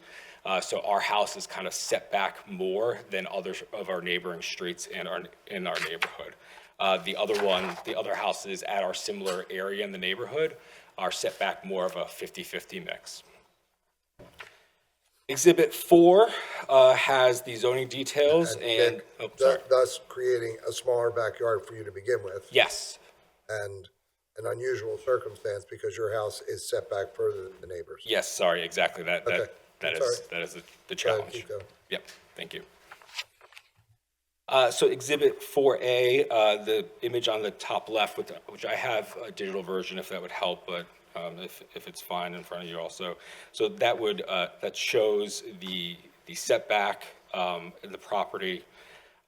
Ironically, we could put the entire addition in the front of the house, all within zoning, but that would be ugly, so we rejected that option, which I think my wife fell out of the chair when the architects proposed that one, because that would definitely change the character of the neighborhood.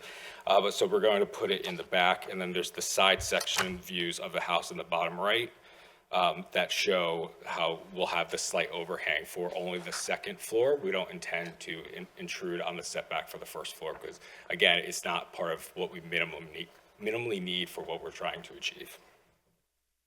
And we're talking about around 2.5 feet. Yeah, slightly over 2.5 feet, yep. Okay. Questions? Jessica? I don't have any questions. Ed? No question. Bill? I don't have any questions either. Jesse? I know your architect, and you picked a really good architect, so I'm sure she was just trying to keep you from coming to a 3-hour meeting on a Thursday night, but no, you've provided us really good information here, and I have no other questions. Okay, thank you. Anything else you'd like to add, Nick? No, not this time. Okay, with that, I'll ask if there's anyone present that received certified mail that wishes to testify. Anyone present that received regular mail? Any other residents of Haverford Township? With that, we'll close the record. The exhibits are admitted into the record. With that, we'll close the record on this case, and a decision will be rendered either this evening. If we're unable to do that this evening, it'll be rendered at our next regularly scheduled meeting, which is on or about January 15th. Okay, That's thank it. you. Thank you. You're welcome.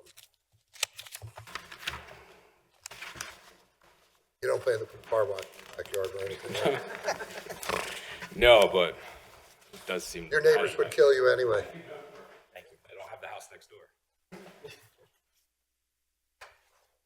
All right. Our next case is Z2545, Joseph and Carolyn Kilroy's, owners of 205 Lexington Avenue, Havertown, PA, DC parcel number 22090168200, who seek relief from section 182-204C2 to allow 23.1% impervious surface, where 20% is permitted, to build an addition to the residence, property zone R2, located in the 9th Ward.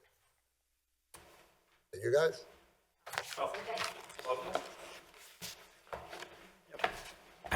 Good evening, my name is Eric Romanowski of Stuyvesant Law. I represent Joseph and Carolyn Kilroy. Sure, Romanowski, Romanowski. And I just want to clarify, so our application is actually seeking relief from 182-204C4. So it's not impervious coverage, it's just building coverage. And that would be at 20%, we're asking the board to permit us to go at 23.1%. Excuse me. Be okay with that? Yeah, I think the notice is sufficient to provide adequate indication of what is being requested and the particular property that the relief is being requested.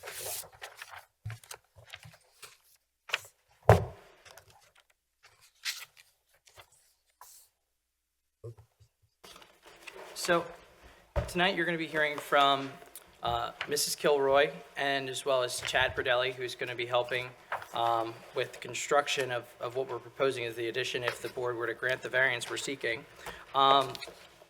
So what you're going to hear tonight is about how Mrs. Kilroy and her husband are moving a half a mile away from their current home to move to a property that is going to be just one floor. What they're asking to do is just add on a small addition to the property, which would allow Mrs. Kilroy to have better use of the property, as well as her husband. But she'll tell you a little bit about, she's been diagnosed with a medical issue, which is going to impact her ability to go up and down stairs. And so for that reason, they specifically chose this first story, one-story home, and seeking this minor addition would allow her to have better use of that. Like I said, based on what the code calls for, it's going to be an increase, or would be an increase of a 3.1%. And I provided you all with some exhibits. The first one being A1 is the application, which you all should have. I'd like to call Ms. Kilroy as my witness. Please raise your right hand. Do you swear to tell the truth, the whole truth, and nothing but the truth, so help you God? I do. And your full name and address for the record, please? Carolyn Kilroy, and my husband Joe and I reside at 1028 Edmonds Avenue in Drexel Hill. But the property we're speaking about is 205 North Lexington Avenue in Havertown. Okay. Okay. Go ahead, Eric. Thank you. Can you tell me, what is your interest in 205 Lexington Avenue? My husband and I purchased it in September of this year. Okay, I'd like to show you what's been marked as A2. Is this a copy of the deed that was issued for this property in September? Yes, it is. Okay. And why did you buy 205 Lexington? So earlier this year, I was diagnosed with a medical condition. It's going to get progressively worse over time. I'm 57, my husband is 61. We were looking to move into a property that's one floor. And we wanted to stay in the area. We have family in Havertown. So we purchased this property half mile away from where we are now. And can you tell us, just very briefly, what is what does the Edmonds Ave property look like? It's 2 stories, 2 sets of stairs. So when I do laundry, I usually have to go up and down two flights of stairs. 4 bedrooms, kitchen, family room, living room, dining room. And how about, oh, sorry, go ahead. A stone home. Okay. And how about for 205 Lexington Ave? What are you proposing and asking the board to permit you to do over there? So we're asking for a small addition that will allow laundry to be done on the one floor, a mudroom, and also a small office space, because my husband and I, since COVID, have been working hybrid work schedules. Okay. So I think you may have mentioned previously, but in terms of the laundry and stuff like that, where is that going to be situated? So if you go up the driveway, to the left, there's a space, basically next to where the family room is. So we would enter from the driveway to a mudroom, and next to that would be the office, and the powder room. Why don't we jump to A4? Are these photographs of the property? Yes. Okay. To maybe better assist, can you kind of walk us through these as far as where it is that you want to put things and? Sure, everyone has this. So this is the driveway. This is the area where the office and mudroom would be. The mudroom would be here. And then the powder room and laundry would be in that area, and then the small office would be next to that. Okay. And so I think you kind of mentioned it, but why wouldn't we just add a second floor to avoid this building coverage issue? Stairs are going to be increasingly difficult for me and dangerous for me as time goes on. I understand through my specialist that I'm seeing. So we'd like to have one floor just for daily living, and hope to be here for the next, 20 to 30 years, God willing. I think you kind of walked us through, so just to clarify here, if we look at the first page of A4, this particular corner right here is where the addition is going to be? Correct. And that's at the front of the property? It's Right. at the back of Oh, the I'm sorry, the property. back of the property. Yes. And then turning to the third page, the back of the property, in this photo, it looks like, is that shielded by, and you say it, because I Yes. can't not say it for whatever reason. So those are our neighbors' arborvitaes, and they extend up, I think, 50 feet. They're very tall. They go from the front of our house all the way to the backyard, the end of the backyard. So it completely blocks our property from the neighbor on the corner. And there are also arborvitaes on the other side of the house. Okay, so with the arborvitaes and basically where it is that you're asking the board for permission to make this addition, would this addition even be visible from the roadway? No, Okay, so, you would have to walk up all the way down the driveway to see it. okay.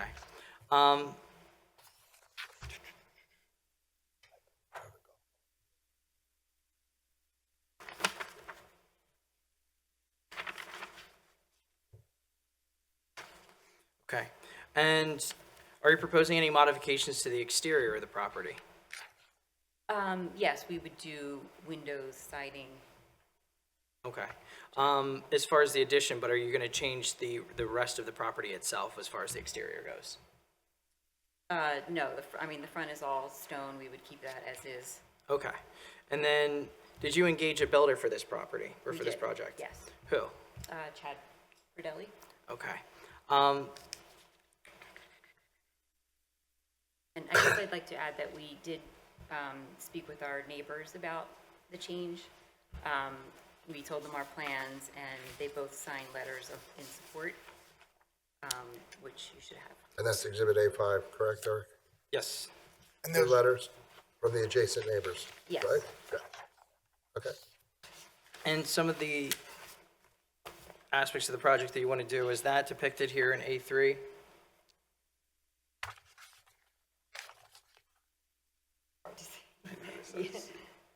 We can go through it more with Chad, but as far as what it is that you're proposing, do you see that demarcated anywhere here? You turn to the next page, maybe be a little bit easier. Yes. Okay. And so are you asking for a variance today due to the building coverage limit to permit construction of this addition? Yes. And you already said you approached your neighbors and they both gave the go-ahead for this, right? Yes.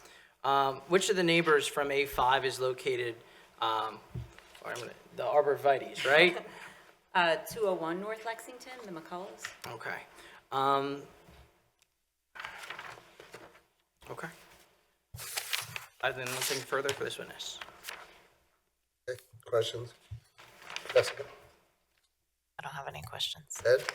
Yeah, it's very hard to see the numbers here, so I'm trying to figure out exactly how big this addition is, looking at Exhibit A3.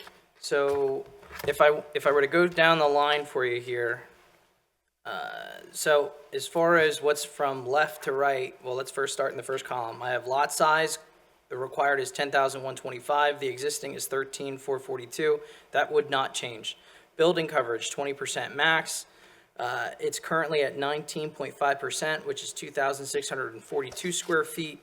The proposed change would be 23.1%, which would be 3,126 square feet. The impervious coverage would increase from 36.9% to 39.6%, so we're still within the 40% requirement. As far as the front yard, that would remain unchanged. The side yard setback would similarly remain unchanged.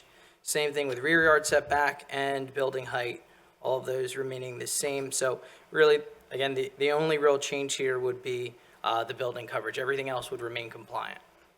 Okay, now I'm looking at the drawing. So what is the dimensions? Yeah, maybe you take this one. Wait, you're not sworn? Oh, sorry. I need to swear you in. I have a bigger picture blown up, I'm sorry. That's all right.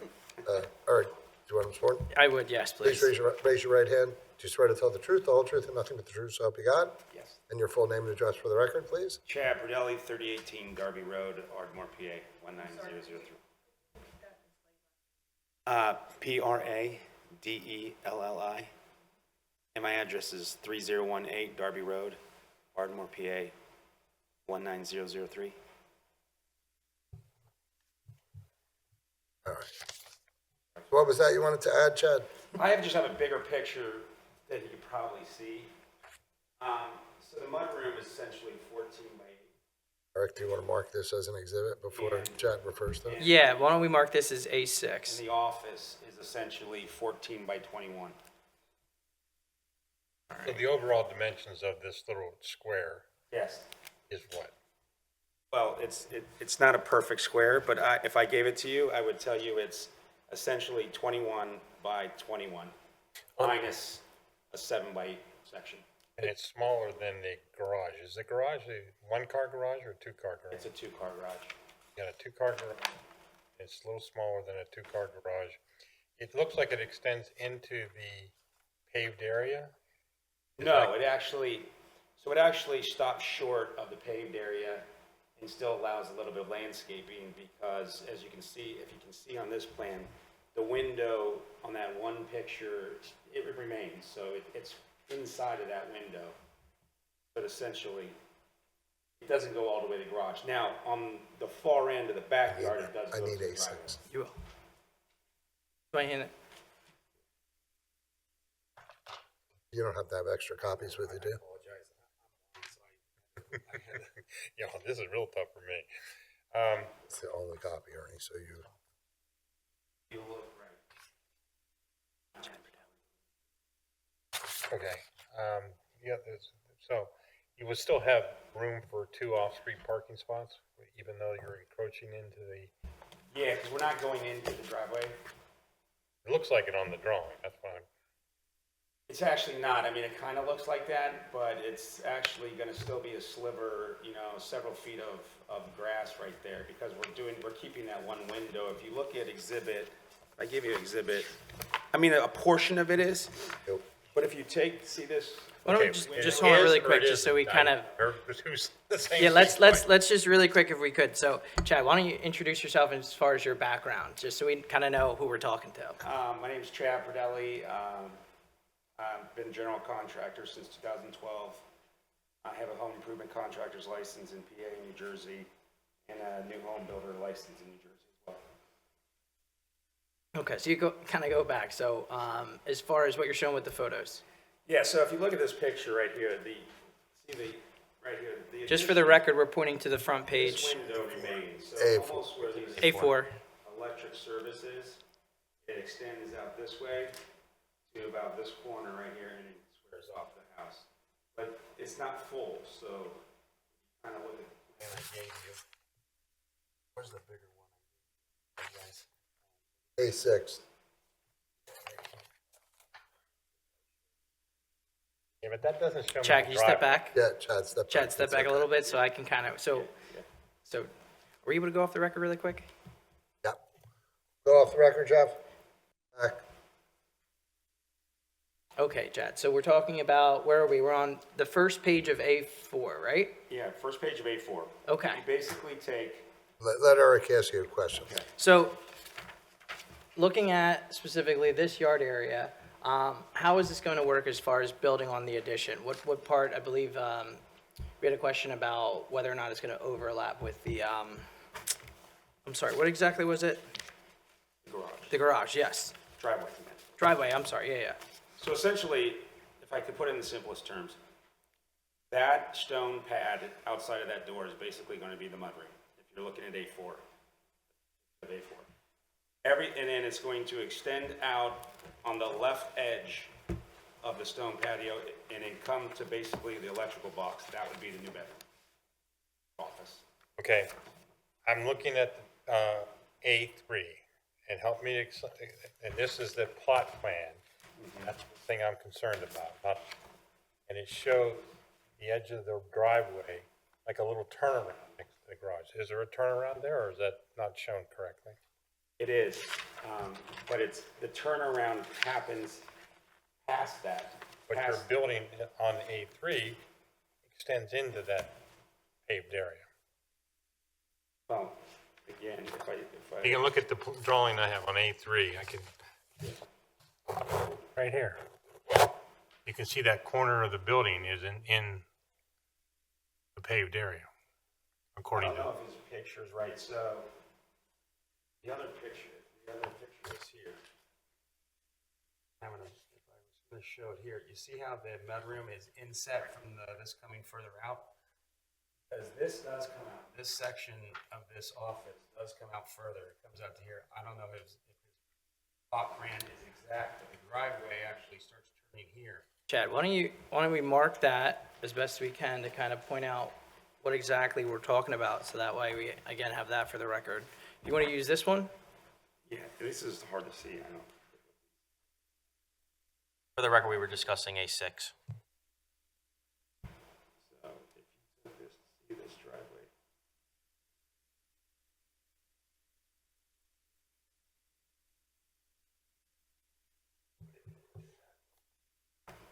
Okay, so let the record reflect, Mr. Deli has marked on A3. I'm sorry, explain what you drew before. So the driveway actually, as you can see in the picture on A4, actually curves. This is the picture. A3 is the plot plan. Marking was on A3, I apologize. But on A3, Okay, so you're showing the edge of the paving in a different location than A3 currently shows. So that's, I guess A3, if you looked at this line, it's going to clip just a portion right here, I guess, would be the existing driveway, that little sliver right there. You see that on A3? yeah, I'm saying that, so now you're saying two different things again, so I haven't. My main concern is if you narrowing that turnaround so you can't park two cars. That's the issue. Is there by clipping part of the paved area off, is it affecting your ability to park two cars off the road? Well, to be honest with you, I think the site plan is a tad off, because. Okay. If you look, but I'm looking at this, because if you So look why at why the don't you just actual- tell them, will you be able to park two cars? Yes. Which, once the addition, if it's approved, is Yes, you will completed? be. Let me finish the question before. Yes. We need to keep a clean record. So Arlene can't type if we talk over.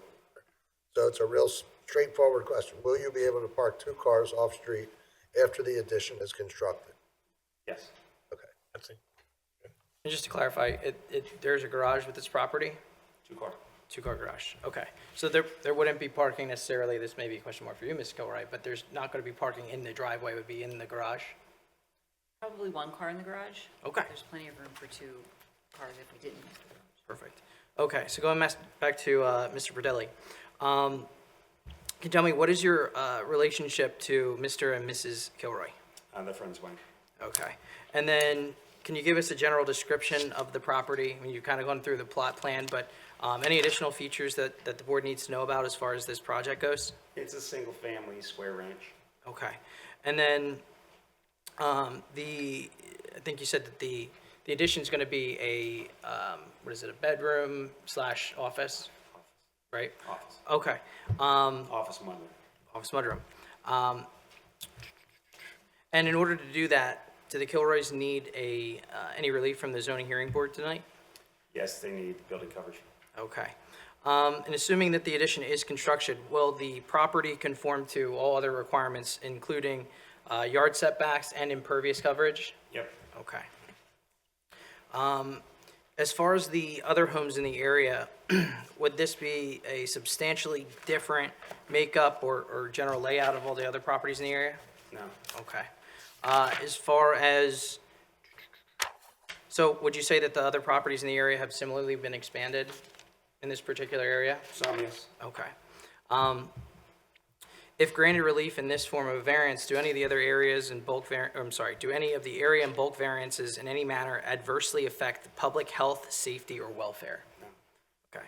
And in fact, it sounds like as far as health concerns, specifically for Mrs. Kilroy, this would be beneficial, right? Okay. Will the grant of the variance alter the character of the neighborhood? No. Okay. Will the grant of the variance impair the appropriate development or use of adjacent properties or be detrimental to public welfare? No. Will the grant of the variance substantially increase congestion in public streets? No. Okay. As far as the grant of the variance, would it overcrowd the land or create an undue concentration of the population? No. And then as far as, will grant of the variance in any manner adversely affect transportation, unduly burden water, sewer, school, park, or other public facilities? No. Will grant of the variance affect increased danger of flooding? And I think you testified earlier, so this is within the impervious coverage? Yeah, we're within the 40%. Perfect. To the best of your understanding and knowledge, is the variance requested the minimal variance that will accord the relief sought tonight? Yes. Okay. I have no further questions from Mr. Verdelli. Bill? No further questions, thank you. Jess? Jessica? No other questions? Ed? No other questions? Okay. Is there anything else you'd like to add? No, just we're seeking, like I said, a minimal increase from the 20 to the 23%. Given what you've heard from Mrs. Kilroy, this would allow her and her husband to move to this house, again, half mile from where they currently live. They're not doing this just because they want to. They're doing it because it's best for Mrs. Kilroy, and will allow her to use this house and to be, function as a family in this particular neighborhood where she's been for quite some time. So for that reason, we are asking for this variance. If you would like findings of fact, conclusions of law, we'd be happy to provide those. I think you want to move for the admission of your I exhibits, would, right? yes, thank you. Okay, 1 to 6, Yes, sir. right? All right, they're admitted. With that, I'll ask if there's anyone present that received certified mail that wishes to testify, anyone present that received regular mail, any other residents of Haverford Township. With that, we'll close the record on this case, and a decision will be rendered either this evening. If we're unable to do so, one will be rendered at our next regularly scheduled meeting, which is on or about January 15th, because our 2026 meeting schedule has not been formally adopted yet and can't be adopted until that first hearing. So with that, we're gonna go off the record, Jeff. We're gonna go in recess. I have some questions for you, Arnie. All right, we'll resume the meeting of the Haverford Township Zoning Hearing Board of Thursday, December 4th. With respect to Z 41 Coatesville Land, Inc., owner of 2601 Haverford Road, Ardmore, PA, DC parcel number 2206-0101-300. And I won't read the rest of the description into the record unless somebody specifically requests that I do so. No? I would ask Jessica, are you prepared to vote? I am. Ed? Yes, I am. Bill? I am. Jesse? Yes. And so am I. Jesse, would you please take that decision? Yes, Mr. Chairman, with regards to case Z 25-41, I would make a motion to grant in part and deny in part. To grant the variance from 182-604F to allow construction or development in the floodplain. Grant special exception pursuant to 182-802B1 to allow expansion of non-conforming use as a car wash. Grant variance from 182-106 definition to allow a structure, specifically vacuum stanchion, in the front yard setback. I would vote to deny the request to reverse the zoning officer's decision requiring a variance from 182-604F and requirements for special exception pursuant to 182-802B1, subject to the following conditions. Good so far, Ernie? Got it. All right. And the following conditions. 1, all existing structures, debris, and containers will be removed from the site as testified. 2, existing tenant signage will be removed. 3, fences adjoining the SEPTA bus route and neighboring residences will be replaced and maintained in good order. 4, the applicant will eliminate all other non-conforming uses other than the car wash. 5, the sheds to remain will be used for residential storage only. 6, no temporary canopies will be erected on the site. 7, no outdoor storage will be permitted on the site. 8, all signage to comply with township code. 9, all soaps and conditioners shall be stored in sealed containers. 10, the volume of pay station kiosks will be set at levels so as not to disturb neighboring properties and in accordance with township requirements. 11, provide a landscape buffer between the car wash and residential uses. 12, the applicant shall comply with the provisions of 182-604F3-4. 13, stormwater shall be controlled so as not to adversely impact neighbors. And finally, the project shall be completed within 18 months of this approval and in accordance with the notes of testimony. Wow, that's a mouthful, Jess. Bill? I agree. Ed? Concur. Jessica? Agree? And so do I. That application's approved 5-0 with those conditions. With respect to case E25-43, Nicholas Hahn and Jessica Kilgariff, owners of 221 Ivy Rock Lane, Havertown, PA, DC parcel number 220901507000. Jessica, are you prepared to vote? I am. Ed? Yes, I am. Bill? Yes. Jesse? Yes. I'm prepared to vote as well. Bill, would you please take this decision? Sure. With respect to case C 25-43, I would vote to grant the requested relief, subject to the following conditions. The project will be completed so as to control stormwater so that it will not adversely affect the neighboring properties. The project will be completed within 18 months of the date of this approval and in accordance with the notes of testimony. Jesse? I agree. Jessica? I agree. Ed? I concur. And so do I. That application is approved 5-0 with those conditions. With respect to case Z2545, Joseph and Carolyn Kilroy, owners of 205 Lexington Avenue, Havertown, PA, DC parcel number 220901682000. Jessica, are you prepared to vote? I am. Ed, are you prepared? Yes. Bill? I am. Jesse? Yes. So am I. Ed, would you please take that decision? Yes. I vote to approve the requested variance with the following conditions. 1, all stormwater will be managed in a manner not to impact the neighboring properties. 2, the proposed addition will be constructed in accordance with the notes of testimony, and 3, the project will be completed within 18 months of final approval. Of this approval. Right, Okay, from today. if you want to say disapprove, yes. Yep. I mean, if you're okay with it, Ed. Bill? I agree. Jesse? Yes, I agree. Jessica? Agree? So do I. That application is approved with those conditions, 5-0. Minutes. Jessica? Ernie submitted minutes from our November 20th meeting and then revised them to incorporate comments from Bill Rhodes and Jesse Poynton, and I would make a motion to approve those revised minutes. I'll second that. In favor? Aye. Anybody opposed? Okay, any other administrative matters? All right, then we are adjourned. Good luck. You're welcome.